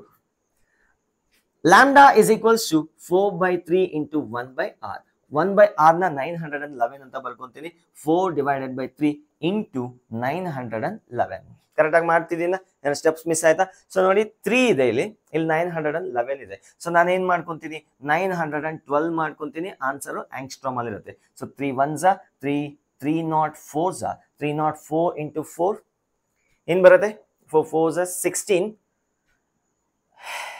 1216. Lambda is equals to 1216 angstrom. In other words, lambda is equals to 1216 angstrom. Correct ಆಗಿದೆಯಾ? Correct ಆಗಿದೆ ಬಿಡಿ ಅಷ್ಟೇ. 1216 angstrom. Note ಮಾಡ್ಕೊಳ್ಳಿ. Next we will go to the lambda minimum.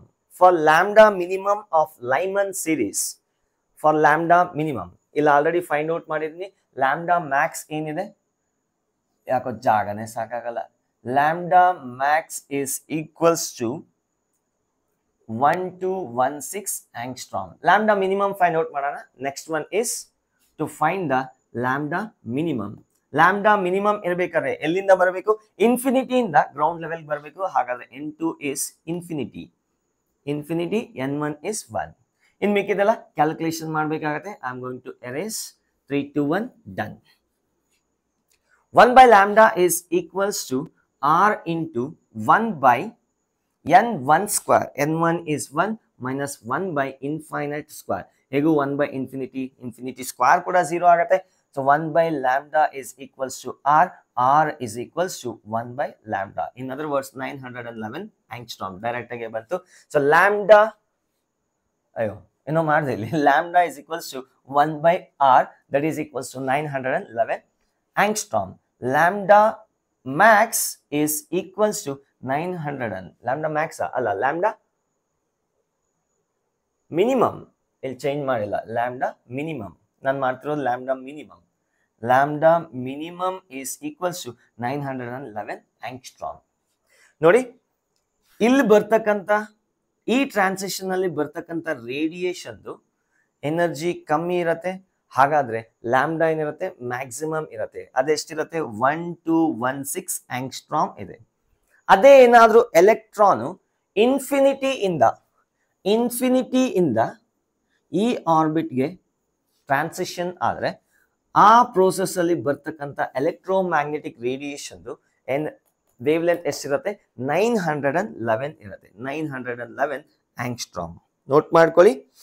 Please make a note on this one. Will solve some more problems. Done. So ಆಯ್ತಾ? ಇದು erase ಮಾಡ್ಲಿಕ್ಕೆ ಹೊರಟಿದ್ದೀನಿ. ಅದೇ ತರ ಬೇರೆ ಬೇರೆ ಸ್ಪೆಕ್ಟ್ರಲ್ ಸೀರೀಸ್ ಕೇಳ್ತಾರೆ. Find the maximum and minimum wave length of Paschen series. ನಾನು ಇನ್ನೊಂದು n1 n2 ಬರ್ದ್ಬಿಡ್ತೀನಿ. ಮಿಕ್ಕಿದ್ ನೀವೇ ಮಾಡ್ಕೊಳ್ಳಿ.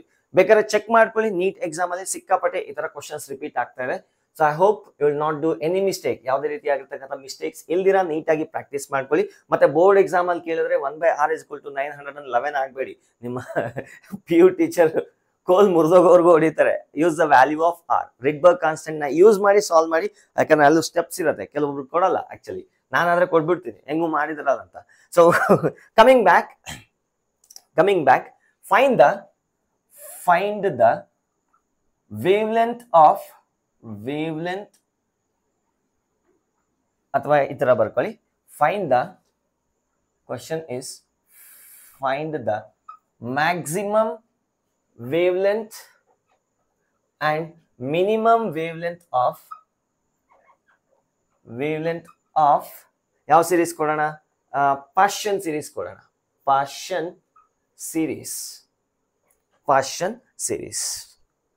ಪಾರ್ಷಿಯನ್ ಸೀರೀಸ್ ಅಂದ್ರೆ ಏನಪ್ಪಾ? Higher energy level to n is equal to 3. ಏನೇ ಮಾಡ್ಲಿ n1 is equals to 3 ಬದಲೇಬೇಕು. n2 is equals to something. For lambda maximum lambda ಅಂದ್ರೆ wave length ಜಾಸ್ತಿ ಇರ್ಬೇಕಾದ್ರೆ ಎನರ್ಜಿ ಏನಿರ್ಬೇಕು? ಕಮ್ಮಿ ಇರಬೇಕು. ಎನರ್ಜಿ ಕಮ್ಮಿ ಇರ್ಬೇಕಾದ್ರೆ ಎನರ್ಜಿ ಗ್ಯಾಪ್ ಕಮ್ಮಿ ಇರಬೇಕು. ಎಲ್ಲಿಂದ ಎಲ್ಲಿಗೆ ಟ್ರಾನ್ಸಿಷನ್ ಆಗಬೇಕು? 4 ಇಂದ 3 ಗೆ ಟ್ರಾನ್ಸಿಷನ್ ಆಗಬೇಕು. That is n2 is equals to 4, n1 is equals to 3. So you can substitute. ಇಲ್ಲಿ ಬರೀತೀನಿ. n1 is equals to 3, n2 is equals to 4 for lambda maximum. For lambda minimum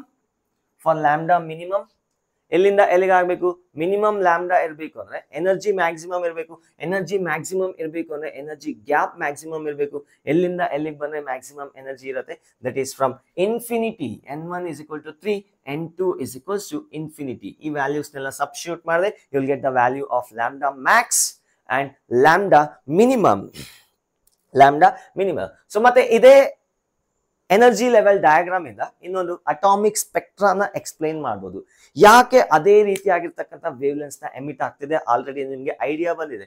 so ನೋಡಿ, ಈಗ electron emit ಮಾಡಿದ್ರೆ ಹೆಚ್ alpha emit ಮಾಡ್ಬೋದು, ಇಲ್ಲ ಹೆಚ್ beta emit ಮಾಡ್ಬೋದು. So what is the wave length of H alpha? ನಾವು already find out ಮಾಡಿದ್ವಿ.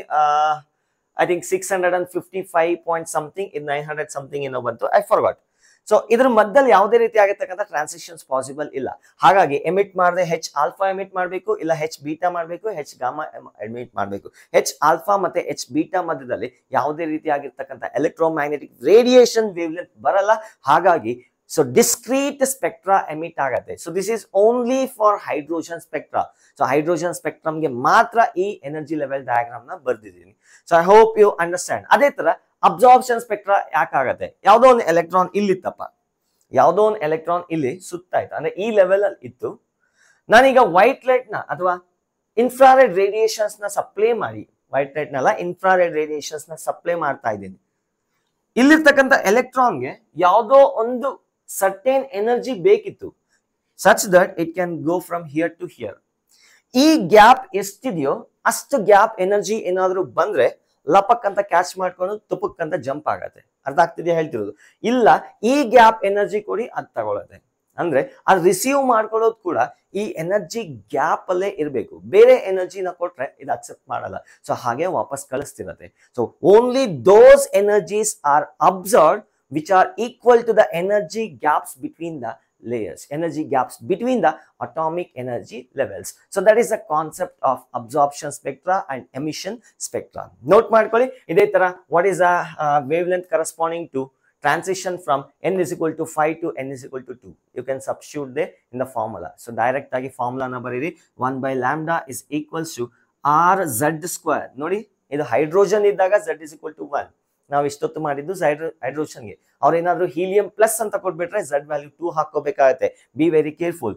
R Z square into 1 by n1 square minus 1 by n2 square formula use ಮಾಡಿದ್ರೆ you can get the spectral lines of all the spectral series of hydrogen. So ಇನ್ನೊಂದು small concept ಇದೆ, number of unique spectral lines. ಇದನ್ನ erase ಮಾಡ್ಲಾ? So I am going to erase in 3, 2, 1, done. Sir ಏನ್ sir ಇಷ್ಟೆಲ್ಲ ಇದೆಯಾ atoms ಅಲ್ಲಿ? ಯಾಕಂದ್ರೆ ಸ್ವಲ್ಪ ಡೆಡಿಕೇಟ್ ಮಾಡಲೇಬೇಕು ಕಣ್ಣ. ಸೊ ನೋಡಿ, ಒಂದು ಬೇಕು ಅಂದ್ರೆ ಇನ್ನೊಂದು ಕಾಂಪ್ರಮೈಸ್ ಆಗಲೇಬೇಕು. The more you work hard, future ಅಲ್ಲಿ ಅಷ್ಟು ಚೆನ್ನಾಗಿರ್ತೀಯ. ಸುಮ್ಮನೆ ಆಗಲ್ಲ, ಡಾಕ್ಟ್ರೇ ಆಗಲಿ ಇಂಜಿನಿಯರೇ ಆಗಲಿ. ಸೊ ದೊಡ್ಡ ದೊಡ್ಡ ಕನ್ಸು ಹೊತ್ತು ಬಂದಿರೋರು ನೀವೆಲ್ಲ. ಸೊ ನಿಮ್ಗೋಸ್ಕರ ನಾನಿದ್ದೀನಿ. ಅದಕ್ಕೆ ನೋಡಿ, ಬೇಕಾದ್ರೆ 2 ಗಂಟೆಯಲ್ಲಿ ವಿಡಿಯೋ ಮಾಡ್ತಾ ಇದ್ದೀನಿ. ಕಾಣಿಸ್ತಾ ಟೈಮ್? ಒಂದೊಂದ್ಸತಿ 4 ಗಂಟೆವರೆಗೂ ವಿಡಿಯೋ ಮಾಡಿರೋ ಎಕ್ಸಾಂಪಲ್ಸ್ ಕೂಡ ಇದೆ. Whatever it is, hard work pays. ಯಾವತ್ತೋ ಒಂದಿನ ನಿಮಗೆ ನಿಮ್ಮ ಹಾರ್ಡ್ ವರ್ಕ್ ಪೇ ಆಗೇ ಆಗತ್ತೆ. ಇವಾಗ ಅಲ್ದಿದ್ರೆ ಯಾವಾಗಪ್ಪ ವರ್ಕ್ ಮಾಡ್ತೀರಿ? Don't give up. ಅದ್ ಏನಾಗುತ್ತೋ ನೋಡಿ. ಮನುಷ್ಯರು ಮಾಡಿರೋ ಫಿಸಿಕ್ಸ್ ತಾನೆ, ಮನುಷ್ಯರು ಬರ್ದಿರೋ ಫಿಸಿಕ್ಸ್ ತಾನೆ. ನಮ್ಗೆ ಯಾಕೆ ಅರ್ಥ ಆಗಲ್ಲ? ನಾವ್ ಯಾಕೆ ಬಿಡಬೇಕು? We won't give that. So let us work hard. ನಿಮ್ ಕೈಲಿ ಎಷ್ಟು ಸಾಧ್ಯ ಆಗತ್ತೋ ಅಷ್ಟು ವರ್ಕ್ ಮಾಡಿ. ಅರ್ಥ ಆಗಿಲ್ವಾ ಯಾವ್ಯಾವ ಟಾಪಿಕ್ ಬೇಕೋ ಅದನ್ನ ಇಮಿಡಿಯೇಟ್ ಆಗಿ ಮಾಡಕ್ ನಾನು ರೆಡಿ ಇದ್ದೀನಿ. ಬಟ್ ಸ್ವಲ್ಪ ಟೈಮ್ ಹಿಡಿತಿದೆ ಅಷ್ಟೇ, ಏನೇನಿಲ್ಲ. We will do all topics. ಶಪಥ ತೊಟ್ಟಿದ್ದೀನಿ, ಎಲ್ಲ ಟಾಪಿಕ್ಸ್ ಮಾಡ್ತಿದ್ದೀನಿ ಅಂತ. ಕೋಆಪರೇಟ್ ಆದ್ರೆ ಬೇರೆ ಸಬ್ಜೆಕ್ಟ್ಸ್ ಕೂಡ ಮಾಡ್ಸಕ್ಕೆ ರೆಡಿ ಇದ್ದೀನಿ. ಆದ್ರೆ ಏನ್ ಮಾಡೋದು, ವಿಟಮಿನ್ ಎಂ ಕಮ್ಮಿ ಇದೆ ಅಷ್ಟೇ, ಏನ್ ಮಾಡಕ್ಕಾಗಲ್ಲ. Okay, so coming back, number of unique transition lines, number of unique transitions. ಈಗ 2 ಆರ್ಬಿಟಲ್ಸ್ ಇದೆ ಅಂತ ಅನ್ಕೊಳ್ಳೋಣ. Let us consider 2 energy levels. ಯಾವುದೋ ಒಂದು 2 ಎನರ್ಜಿ ಲೆವೆಲ್ಸ್ ನ ಕನ್ಸಿಡರ್ ಮಾಡೋಣ. This is n is equals to 1, n is equals to 2 and n is equals to 3. ಈಗ electron ಇನ್ನೊಂದು ಚೂರು ಕಮ್ಮಿ ಮಾಡ್ತೀನಿ, ಡಿಫ್ರೆನ್ಸ್ ಇರಬೇಕಲ್ಲ. n is equals to 3. ಯಾವುದೋ ಒಂದು ಎಲೆಕ್ಟ್ರಾನ್ ಇಲ್ಲಿಂದ ಇಲ್ಲಿಗೆ ಬರಬೇಕು. ಅರ್ಥ ಆಗ್ತಿದ್ಯಾ? ಬೆಂಗಳೂರಿಂದ ಮೈಸೂರಿಗೆ ಬರಬೇಕು. ಸೀದಾ ನಾನ್ ಸ್ಟಾಪ್ ಬಸ್ ಹತ್ಬಿಟ್ಟು ಇದ್ರೆ ಇತ್ತೀಚೆಗೆ ಅಶ್ವಮೇಧ ಬಸ್ ಅಂತ ಬಂದಿದೆ, ಪಾಯಿಂಟ್ ಟು ಪಾಯಿಂಟ್ ಜರ್ನಿ ಅಂತ. ಆ ಬಸ್ ಹತ್ಬಿಟ್ಟು ಸೀದಾ ಬೆಂಗಳೂರಿಂದ ಮೈಸೂರು, ಮೈಸೂರಿಂದ ಬ್ಯಾಂಗ್ಳೂರು, ಬ್ಯಾಂಗ್ಳೂರಿಂದ ಮೈಸೂರು, ಬ್ಯಾಂಗ್ಳೂರಿಂದ ಮೈಸೂರು ಅಂತ ಅನ್ಕೊಳ್ಳೋಣ. ಅಶ್ವಮೇಧ ಬಸ್ ಹತ್ಬಿಟ್ಟು ಬಂದ್ಬಿಟ್ರು. ಇನ್ನೊಬ್ಬ ಅದೇ ಎಲೆಕ್ಟ್ರಾನು ಏನಾದರೂ ಸಾರಿಗೆ ಬಸ್ ಹತ್ತಿದ್ರೆ ಅಲ್ಲಿಂದ ಮಂಡ್ಯಕ್ಕೆ ಬರ್ತಾನೆ, ಒಂದು ಸ್ಟಾಪ್ ಕೊಡ್ತಾರೆ, ಮತ್ತೆ ಮಂಡ್ಯದಿಂದ ಸೀದಾ Mysuru. This is one possibility. And ಇನ್ನೇನಾದರೂ ಪಾಸಿಬಿಲಿಟಿ ಇದೆಯಾ? ಈ ಪ್ರೋಸೆಸ್ನಲ್ಲಿ ಇಲ್ಲಿಂದ ಇಲ್ಲಿಗೆ ಟ್ರಾನ್ಸಿಷನ್ ಆದಾಗ ಒಂದು ವೇವ್ ಲೆಂತ್ ಎಮಿಟ್ ಆಗುತ್ತೆ, ಒಂದು ವೇವ್ ಲೆಂತ್ ಎಮಿಟ್ ಆಗುತ್ತೆ. ಇಲ್ಲಿಂದ ಇಲ್ಲಿಗೆ ಬಂದಾಗ ಇನ್ನೊಂದು ವೇವ್ ಲೆಂತ್ ಎಮಿಟ್ ಆಗುತ್ತೆ. ಅದೇ ಥರ ಇಲ್ಲಿಂದ ಇಲ್ಲಿಗೆ ಬಂದಾಗ ಇನ್ನೊಂದು ವೇವ್ ಲೆಂತ್ ಎಮಿಟ್ ಆಗುತ್ತೆ. n is equal to 3 to n is equal to 1 ಬರುವಾಗ ಒಂದೇ ವೇವ್ ಲೆಂತ್ ಎಮಿಟ್ ಆಗಿಲ್ಲ. ದೇರ್ ಆರ್ ಚಾನ್ಸಸ್, ಅಂದ್ರೆ ಒಂದು ಟ್ರಾನ್ಸಿಷನ್ಗೆ ಒಂದೇ ಎಮಿಟ್ ಆಗೋದು. ಸೀದಾ ಇಲ್ಲಿಗೆ ಬಂದ್ರೆ ಒಂದು ವೇವ್ ಲೆಂತ್ ಎಮಿಟ್ ಆಗ್ತಿತ್ತು, ಇಲ್ಲಿಂದ ಇಲ್ಲಿಗೆ ಬಂದ್ರೆ ಒಂದು ವೇವ್ ಲೆಂತ್, ಇಲ್ಲಿಂದ ಇಲ್ಲಿಗೆ ಬಂದ್ರೆ ಇನ್ನೊಂದು ವೇವ್ ಲೆಂತ್, ಇನ್ನೊಂದು ಎಲೆಕ್ಟ್ರೋಮ್ಯಾಗ್ನೆಟಿಕ್ ರೇಡಿಯೇಷನ್ ಎಮಿಟ್ ಆಗ್ತಾ ಇತ್ತು. ಹಾಗಾದ್ರೆ ಇದರಲ್ಲಿ number of possible unique transition ಎಷ್ಟಿದೆಯಪ್ಪ ಅಂದ್ರೆ 3 ಇದೆ. ಒಂದೇ ಎನರ್ಜಿ ಗ್ಯಾಪ್ಗೆ 3 ಪಾಸಿಬಲ್ ಟ್ರಾನ್ಸಿಷನ್ಸ್ ಇದೆ. ಈಗ ಇನ್ನೊಂದು ಕೇಸ್ನ ಕನ್ಸಿಡರ್ ಮಾಡ್ತೀನಿ ನೋಡಿ. n is equals to 4 to n is equals to 1. ಈಗ 4 ಎನರ್ಜಿ ಲೆವೆಲ್ಸ್ ನ ಕನ್ಸಿಡರ್ ಮಾಡ್ತೀನಿ. This is equal to n is equal to 1 and this is n is equal to 2, this is n is equal to 3 and this is n is equals to 4. n is equals to 4. ಈಗ electron ಇಲ್ಲಿಂದ ಇಲ್ಲಿಗೆ ಬರಬೇಕು, ಸೀದಾ non stop bus ಹತ್ಬಿಟ್ಟು ಇಲ್ಲಿಗೆ ಬಂತು, ಇಲ್ಲೊಂದು transition ಆಯ್ತು. You got electromagnetic radiation, ಒಂದು ಎಲೆಕ್ಟ್ರೋಮ್ಯಾಗ್ನೆಟಿಕ್ ರೇಡಿಯೇಷನ್ ಸಿಕ್ತು. So that is transition 1. ಈಗ ಅದೇ ಎಲೆಕ್ಟ್ರಾನು ಇಲ್ಲಿಂದ ಇಲ್ಲಿಗೆ ಬಂದು ಸ್ಟಾಪ್ ಕೊಟ್ಟು ಮತ್ತೆ ಇಲ್ಲಿಂದ ಇಲ್ಲಿಗೆ ಇನ್ನೊಂದು ಸ್ಟಾಪ್ ಕೊಡ್ಬೋದು. ಸೊ ಈಗ ಎರಡು ವೇವ್ ಲೆಂತ್ ಎಮಿಟ್ ಆಯ್ತು. ಅರೆ 4 to 1 ಬರ್ತಿರೋದು, ಬಟ್ ಎರಡು ಟ್ರಾನ್ಸಿಷನ್ ಆಯ್ತು. ಇನ್ನೂ ಒಂದು ಪಾಸಿಬಿಲಿಟಿ ಇದೆ, ಇಲ್ಲಿಂದ ಇಲ್ಲಿಗೆ ಬಂದು ಮತ್ತೆ ಇಲ್ಲಿಂದ ಇಲ್ಲಿಗೆ ಬರೋ ಚಾನ್ಸಸ್ ಇದೆ. Am I right? Is there any other thing? ಇದೆ, ಇನ್ನೂ ಇದೆ ನೋಡಿ. ಹಾಗೆ ಇಲ್ಲಿಂದ ಇಲ್ಲಿಗೆ ಬಂದು ಮತ್ತೆ ಇಲ್ಲಿಂದ ಇಲ್ಲಿಗೆ ಬಂದು ಇಲ್ಲಿಂದ ಇನ್ನೊಂದು ಟ್ರಾನ್ಸಿಷನ್ ಪಾಸಿಬಲ್ ಇದೆ. ಈ ಪ್ರೋಸೆಸ್ ನಲ್ಲಿ ಎಷ್ಟು ಯೂನಿಕ್ ಟ್ರಾನ್ಸಿಷನ್ಸ್ ಒಬ್ಟೈನ್ ಆಗ್ತಿದೆ, ಎಷ್ಟು ವೇವ್ ಲೆಂತ್ಸ್ ಒಬ್ಟೈನ್ ಆಗೋ ಪಾಸಿಬಲ್ ಇದೆ. 4 ಇಂದ 1 ಬಂದ್ರೆ ಎಷ್ಟು unique different wave lengths obtain ಆಗೋ ಪಾಸಿಬಲ್ ಇದೆ. That is called number of unique transition. ಈ ಪ್ರೋಸೆಸ್ ನಲ್ಲಿ ಇದೊಂದು ಒಂದಾಯ್ತಾ? ಇನ್ನೇನಾದ್ರು ಪಾಸಿಬಲ್ ಇದೆಯಾ ಚೆಕ್ ಮಾಡ್ಬಿಡೋಣ. 1 2 3 ಯಾ, ಅಷ್ಟೇ ಬಿಡಿ. ಇಲ್ಲಿಂದ ಇಲ್ಲಿಗೆ ಒಂದು ಪಾಸಿಬಲ್ ಟ್ರಾನ್ಸಿಷನ್ ಡನ್. ಇದು ಇಲ್ಲಿಂದ ಇಲ್ಲಿಗೆ ಇನ್ನೊಂದು 2, ಇಲ್ಲಿಂದ ಇಲ್ಲಿಗೆ 3, ಇಲ್ಲಿಂದ ಇಲ್ಲಿಗೆ 4, ಇಲ್ಲಿಂದ ಇಲ್ಲಿಗೆ 5, ಇಲ್ಲಿಂದ ಇಲ್ಲಿಗೆ ಆಲ್ರೆಡಿ ಆಗಿದೆ. ಸೇಮ್ ವೇವ್ ಲೆಂತ್ ಬರುತ್ತೆ, ಅದನ್ನ ನಾವು ಕೌಂಟ್ ಮಾಡೋಕ್ಕಾಗಲ್ಲ. ಎಷ್ಟಾಯ್ತು? 1 2 3 1 2 3 4 5, ಇಲ್ಲಿಂದ ಇಲ್ಲಿಗೆ 6, ಇಲ್ಲಿಂದ ಇಲ್ಲಿಗೆ ಆಲ್ರೆಡಿ ಆಗಿದೆ ನೋಡಿ. ಈ ಟ್ರಾನ್ಸಿಷನ್ ಇದು. So total 6 transitions are obtained. Am I right? So 6 different wavelengths obtain ಆಗಬಹುದು. ಎಲ್ಲಿಂದ ಎಲ್ಲಿಗೆ ಎಲೆಕ್ಟ್ರಾನ್ 4 ಇಂದ 1 ಗೆ ಜಂಪ್ ಮಾಡಿದಾಗ, ಡಿ ಎಕ್ಸೈಟ್ ಆದಾಗ ಅಥವಾ ಟ್ರಾನ್ಸಿಷನ್ ಆದಾಗ ನಿಮಗೆ 6 ಡಿಫ್ರೆಂಟ್ ವೇವ್ಲೆಂತ್ obtain ಆಗಬಹುದು. ಅದೇ ಸಡನ್ ಆಗಿ ಎಕ್ಸಾಮ್ ಅಲ್ಲಿ n is equal to 10 to n is equal to 1 ಅಂದಾಗ ಎಷ್ಟೊತ್ತು ಬೇಕು ಸಾಲ್ವ್ ಮಾಡೋದಕ್ಕೆ? ಡಯಾಗ್ರಾಮ್ ಹಾಕೊಂಡು ಲೆಕ್ಕ ಹಾಕ್ತಾ ಕೂರಬೇಡಿ. You have a formula for that one. So that is number of unique transitions is equals to n2 minus n1 into n2 minus n1 plus 1 whole divided by 2. n2 minus n1 ಒಂದೇ ಒಂದು ನಿಮಿಷ. ಯಾ, correct ಆಗಿದೆ. n2 minus n1 DC Pandey book ಅಲ್ಲಿ ಇದೆ. ತುಂಬಾ ಸಖತ್ತಾಗಿರ್ತಕ್ಕಂಥ concept, ಒಳ್ಳೊಳ್ಳೆ problems ನ ಮೆನ್ಷನ್ ಮಾಡ್ತಾರೆ. ಸೊ ನೀವೇನಾದ್ರು IIT ಕ್ರ್ಯಾಕ್ ಮಾಡಬೇಕು ತುಂಬಾ ಸೀರಿಯಸ್ ಆಗಿ ಅಂತ ಅನ್ಕೊಂಡ್ರೆ DC ಪಾಂಡೆ ಬುಕ್ ನ ಫಸ್ಟ್ ಪರ್ಚೇಸ್ ಮಾಡಿ. ನೀವೇನಾದ್ರು ಇಂಗ್ಲಿಷ್ ನಲ್ಲಿ ಪಂಟ್ರ ಆಗಿದ್ರೆ HC Verma sir book use ಮಾಡಿ. ಇಲ್ಲ ಸರ್ ನಾವು ಓದಿದ್ದು ಕನ್ನಡ ಮೀಡಿಯಂ ಸ್ಕೂಲಲ್ಲಿ, ಅಥವಾ ನಮ್ಮ ಸ್ಕೂಲ್ ಏನೋ ಇಂಗ್ಲಿಷ್ ಮೀಡಿಯಮೇ, ಆದ್ರೆ ಇಂಗ್ಲಿಷ್ ಮಾತ್ರ ಮೀಡಿಯಂ ಆಗಿ ಬರ್ತಿದೆ, ಆದ್ರೆ ಏನ್ ಮಾಡೋದು ನಮ್ಗೆ ಗೊತ್ತಾಗ್ತಿಲ್ಲ ಅನ್ನೋರು DC ಪಾಂಡೆ ಬುಕ್ ಅಲ್ಲಿ ಯೂಸ್ ಮಾಡಿ. ತುಂಬಾ ನಾರ್ಮಲ್ ಇಂಗ್ಲಿಷ್, ಅಬ್ನಾರ್ಮಲ್ ಇಂಗ್ಲಿಷ್ ಅನ್ನೋಲ್ಲ, ನಾರ್ಮಲ್ ಇಂಗ್ಲಿಷ್ ಯೂಸ್ ಮಾಡ್ತಾರೆ DC Pande. But HC Verma sir ಸ್ವಲ್ಪ IIT ಪ್ರೊಫೆಸರ್, ಸ್ವಲ್ಪ ಸ್ಟ್ಯಾಂಡರ್ಡ್ ಆಗಿದ್ದಾರೆ. ಅದು ಒಳ್ಳೆ ಬುಕ್ಕೆ, ಬಟ್ ನಾವು ಏನ್ ಮಾಡೋದು, ಕನ್ನಡದಲ್ಲಿ ಸ್ವಲ್ಪ ಸ್ಟ್ರಾಂಗ್, ಅದಕ್ಕೆ ಇಂಗ್ಲಿಷಲ್ಲಿ ಈಕು. ಹಾಗಾಗಿ ಸ್ಟ್ಯಾಂಡರ್ಡ್ ಇಂಗ್ಲಿಷ್ ನಮ್ಗೆ ಬರಲ್ಲ. So better go to the DC Pandey, ಚೆನ್ನಾಗಿದೆ ಅದು ಕೂಡ.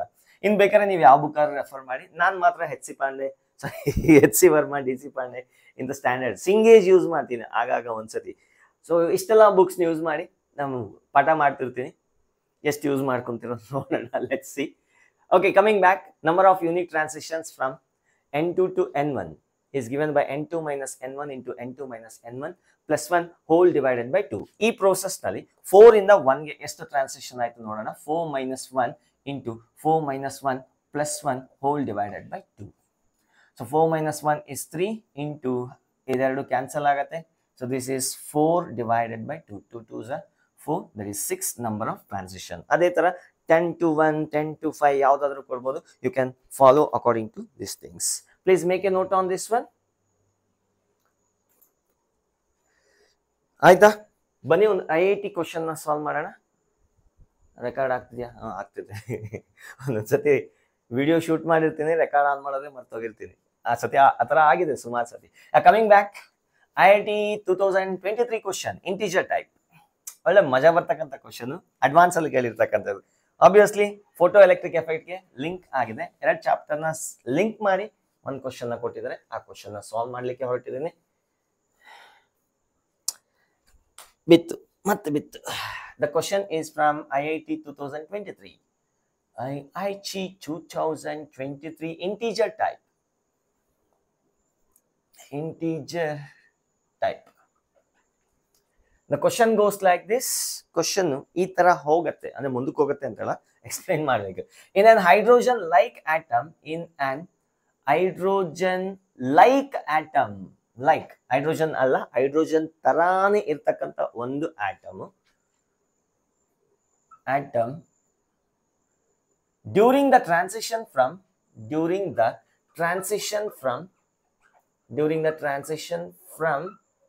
n is equals to 3 to n is equals to 1.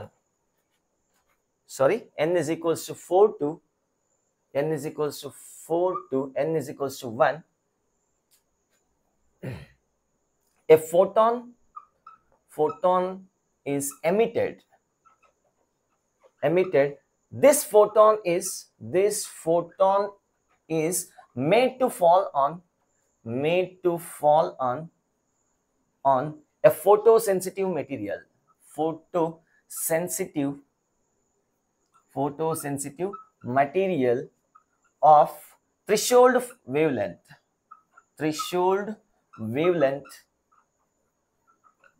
310 nanometer. The maximum kinetic energy of photoelectrons was 1.95 electron volt. 1.595 electron volt. Find the value of Z. Z is equals to question mark. Given the value of Hc is 1240 electron volt nanometer and RHc is 13.6 is a value of RHc. Video na pass ಮಾಡಿ solve ಮಾಡೋದಕ್ಕೆ try ಮಾಡಿ. ಪಕ್ಕಾ solve ಆಯ್ತಾ? I am going to solve in 3, 2, 1, done. ಆಯ್ತಾ? Try ಮಾಡಿದ್ರಾ? ಇನ್ನು time ಇದೆ, ಬೇಕಾದ್ರೆ ವಿಡಿಯೋನ ಪಾಸ್ ಮಾಡಿ ನೀವೇ ಟ್ರೈ ಮಾಡ್ಬೋದು. So I will give the hint. n is equals to 4 to n is equal to 3 ಇಂದ ಟ್ರಾನ್ಸಿಷನ್ ಅಂದ ಒಂದು ಬರ್ತಕ್ಕಂಥ ಎಲೆಕ್ಟ್ರೋಮ್ಯಾಗ್ನೆಟಿಕ್ ರೇಡಿಯೇಷನ್ ಒಂದು ಫೋಟೋ ಸೆನ್ಸಿಟಿವ್ ಮೆಟೀರಿಯಲ್ ಮೇಲೆ ಬೀಳಿಸಿದಾಗ ಎಲೆಕ್ಟ್ರಾನ್ಸ್ ಆಚೆ ಬರುತ್ತೆ. ಆ ಫೋಟೋ ಸೆನ್ಸಿಟಿವ್ ಮೆಟೀರಿಯಲ್ದು ಲ್ಯಾಂಬ್ಡಾ ನಾಟ್ ಎಷ್ಟಿದೆ? 310 ನ್ಯಾನೋಮೀಟರ್ ಇದೆ. ಆ photons kinetic energy max K max is equals to ಎಷ್ಟು ಕೊಟ್ಟಿದ್ದಾರೆ? How much they have given? 1.95 electron volt. 95 electron volt. ಹಾಗಿದ್ದಾಗ ಈ ಆಟಮ್ದು ಅಟಾಮಿಕ್ ನಂಬರ್ ಎಷ್ಟಿದೆ ಅಂತ ಕೇಳ್ತಾರೆ. So please try by your self.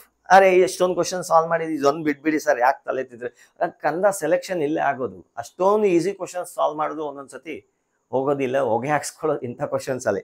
ಪಕ್ಕಾ ಕಾನ್ಸೆಪ್ಟ್ ಕ್ಲಿಯರ್ ಆಗತ್ತೆ. Pass the video and try by your self. ನೋಡಿ ಎಲ್ಲಿಂದ ಎಲ್ಲಿಗೆ ಜಂಪ್ ಆಗ್ತಿದೆ? n is equals to 4 to n is equals to 1. ಹಾಗಾದ್ರೆ ಇಲ್ಲಿ ಬರ್ತಕ್ಕಂಥ ಫೋಟಾನ್ ಎನರ್ಜಿ ಎಷ್ಟಿರುತ್ತೆ? ಈ ಎನರ್ಜಿ ಗ್ಯಾಪ್ ಎಷ್ಟಿರುತ್ತೋ ಅಷ್ಟೇ ಇರುತ್ತೆ.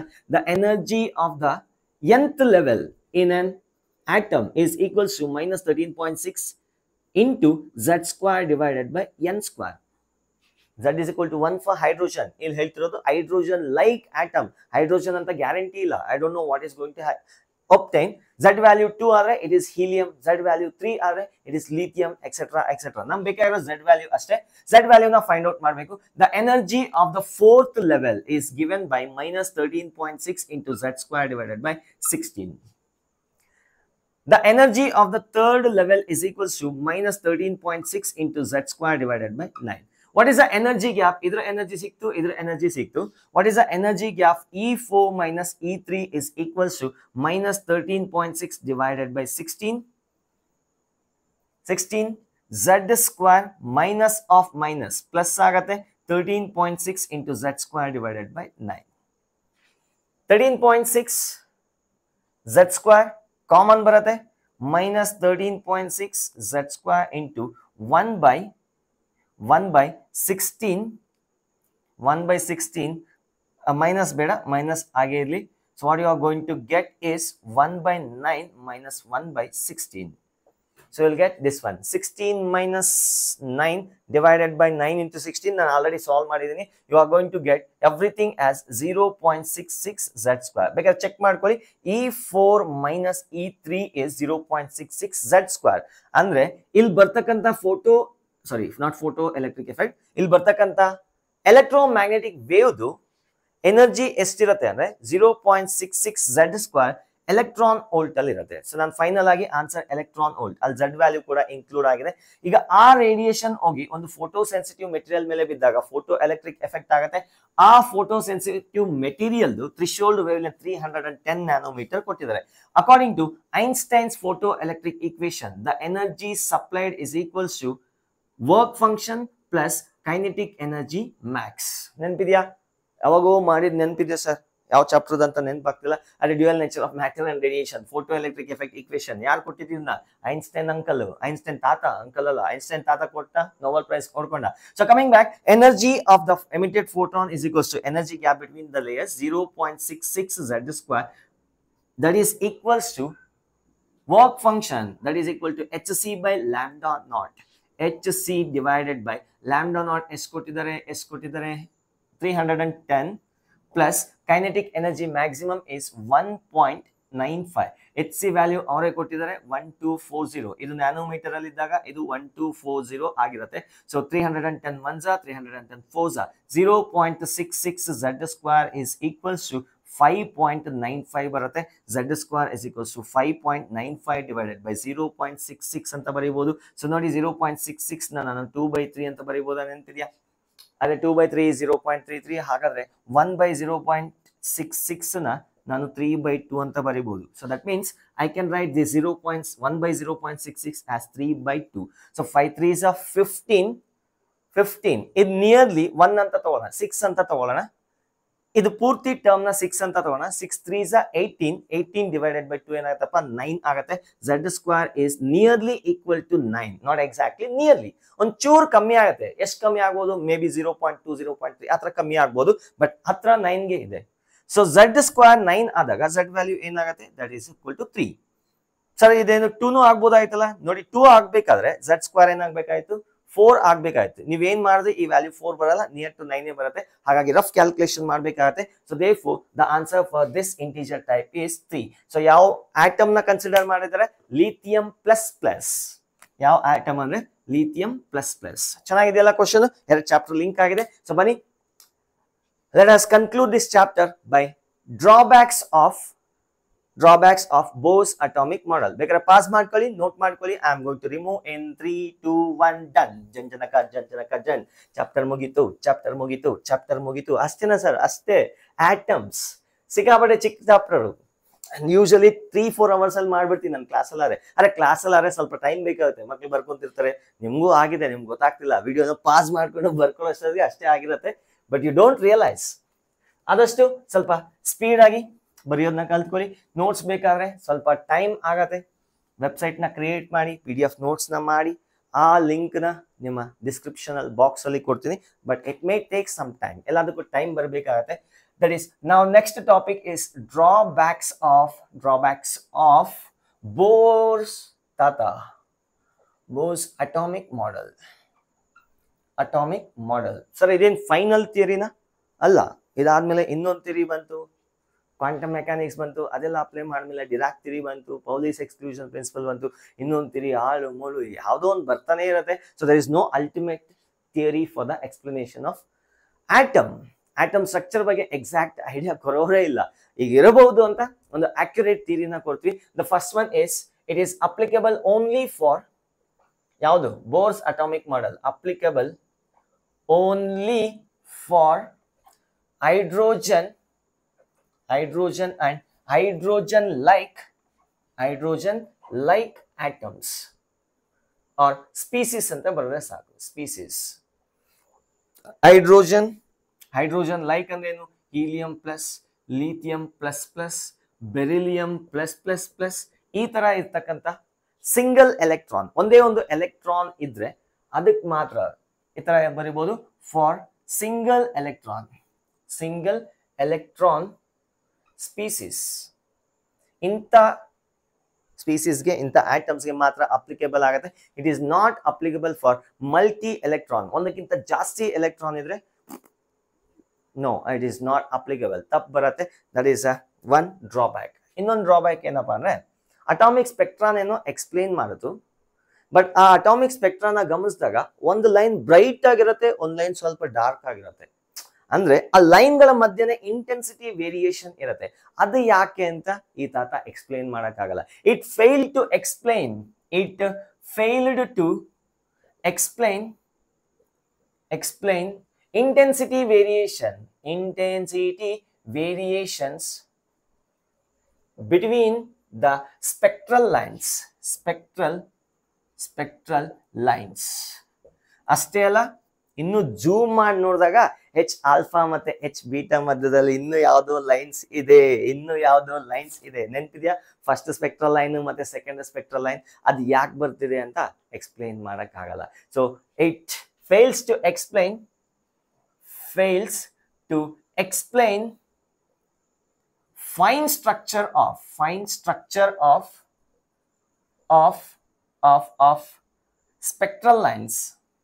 spectral lines. These are two drawbacks. Innu bekare ide, it could not explain. Innu bejan ide, it violates the Heisenberg uncertainty principle. So actually quantum mechanics ಏನು ಹೇಳತ್ತಪ್ಪ ಅಂದ್ರೆ, particle ಚಿಕ್ಕದಾಗ್ತಾ ಹೋದಂಗೆ particles wave nature ತೋರ್ಸಕ್ ಶುರು ಮಾಡುತ್ತೆ. ನಮ್ಮ ತಾತ ಎಲ್ಲಿ ಕನ್ಸಿಡರ್ ಮಾಡ್ದ? Electron ನ ಪಾರ್ಟಿಕಲ್ ಅಂತ ಕನ್ಸಿಡರ್ ಮಾಡಿ ಬಾಲ್ ಗಿರ್ರ ಅಂತ ತಿರುಗ್ತಿದೆ ಅಂತ ಅಸ್ಯೂಮ್ ಮಾಡ್ಕೊಂಡು ಎಕ್ಸ್ಪ್ಲೈನ್ ಮಾಡ್ದ. So therefore it could not explain.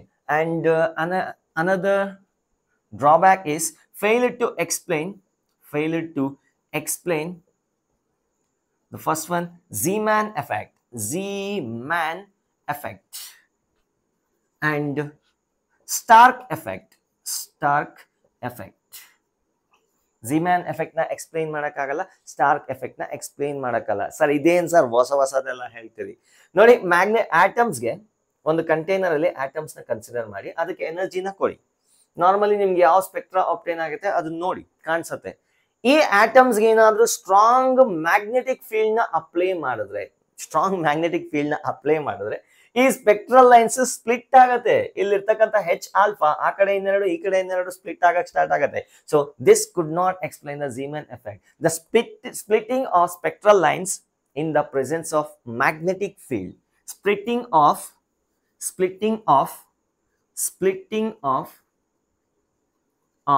spectral lines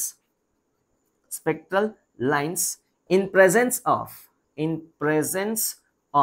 magnetic field, to be specifically strong magnetic field. ಅದೇ ತರ splitting of spectral lines in the presence of strong electric field ನ ಕೊಟ್ಟಾಗ ಆಟಮ್ಸ್ಗೆ ಅದರಲ್ಲಿರ್ತಕ್ಕಂಥ spectral lines separate ಆಗುತ್ತೆ, split ಆಗುತ್ತೆ, ಇನ್ನೂ ಸ್ವಲ್ಪ ಜಾಸ್ತಿ ಬರುತ್ತೆ. ಅದು ಯಾಕೆ ಬರ್ತಿದೆ ಅಂತ ಇದನ್ನ ಎಕ್ಸ್ಪ್ಲೈನ್ ಮಾಡಕ್ಕಾಗಲ್ಲ. ಸರ್ ಕೆಮಿಸ್ಟ್ರಿಯಲ್ಲಿ ಇನ್ನೊಂದು ಡ್ರಾಬ್ಯಾಕ್ ಓದಿದ್ ನೆನಪು, it fails to explain the Heisenberg uncertainty principle. ಇಲ್ಲೇನೋ ಇದೆಯಲ್ಲ, what is this Heisenberg uncertainty principle? ನಾನು ಹೇಳಲ್ಲ, ಐಸನ್ಬರ್ಗ್ ನಿಮ್ ಡೆಫಿನೇಷನ್ ನನಗೂ ಗೊತ್ತು. It is not possible to find the both position and momentum of a particle simultaneously accurately. ಅದನ್ನ ಅರ್ಥ ಮಾಡ್ಕೊಳ್ಳೋಕೆ ನಾನು 4ರಿಂದ 5 ವರ್ಷ ಆಯ್ತು, ನಾನು MSc ಜೀವನನೇ ಕಲಿತು. Don't worry about that one. ಅದು ಫಾರ್ಚುನೇಟ್ಲಿ ನಿಮ್ಮ ಸಿಲೆಬಸ್ ಇಂದ ತೆಗೆದಿದ್ದಾರೆ. ಸ್ಟೇಟ್ಮೆಂಟ್ ಅಲ್ಲ ಅದು, it's a huge story. Story ಅನ್ನೋದಕ್ಕಿಂತ it's a huge separate subject. ಅಷ್ಟೊಂದು ಡೀಟೇಲ್ ಆಗಿ ಇಲ್ಲಿ ಹೇಳಕ್ಕಾಗಲ್ಲ. ಬಟ್ ಐಸನ್ಬರ್ಗ್ ಅನ್ಸರ್ಟನಿಟಿ ಪ್ರಿನ್ಸಿಪಲ್ ನ ವೈಲೇಟ್ ಮಾಡತ್ತೆ. We are not going to discuss much about Heisenberg uncertainty principle. ನಿಮ್ಮ ಫಿಸಿಕ್ಸ್ ಬುಕ್ ಎಲ್ಲ ಇತ್ತು ಡೆಫಿನೇಷನ್, ಬಟ್ ಅದರ ವ್ಯಾಲ್ಯೂ ಕಮ್ಮಿ ಆಗುತ್ತೆ ಅಂತ ತೆಗೆದಿದ್ದಾರೆ. So it is not so easy, ಅಷ್ಟೊಂದು ಈಸಿ ಅಲ್ಲ ಅರ್ಥ ಮಾಡ್ಕೊಳ್ಳೋದಕ್ಕೆ. It is a separate branch of physics. If you go you will come to know. Quantum mechanics ಅಲ್ಲಿ ಸ್ಟಡಿ ಮಾಡ್ತೀವಿ. ನನಗಂತೂ 4 ವರ್ಷ ಆಯ್ತಪ್ಪ ಅದನ್ನ ಪರ್ಫೆಕ್ಟ್ ಆಗಿ ಅರ್ಥ ನೀರು ಕುಡಿಯೋಷ್ಟಾಗೆ. So that's it, the end of the chapter. ಬೇಕಾದ್ರೆ ನೋಟ್ ಮಾಡ್ಕೊಳ್ಳಿ. I am going to end this video. Thank you. Jai Hind, Jai Karnataka. ಆದಷ್ಟು ಎಕ್ಸ್ಟ್ರಾ ಪ್ರಾಬ್ಲಮ್ಸ್ ನ ಸಾಲ್ವ್ ಮಾಡಿ. See you later in the next chapter. All the very best.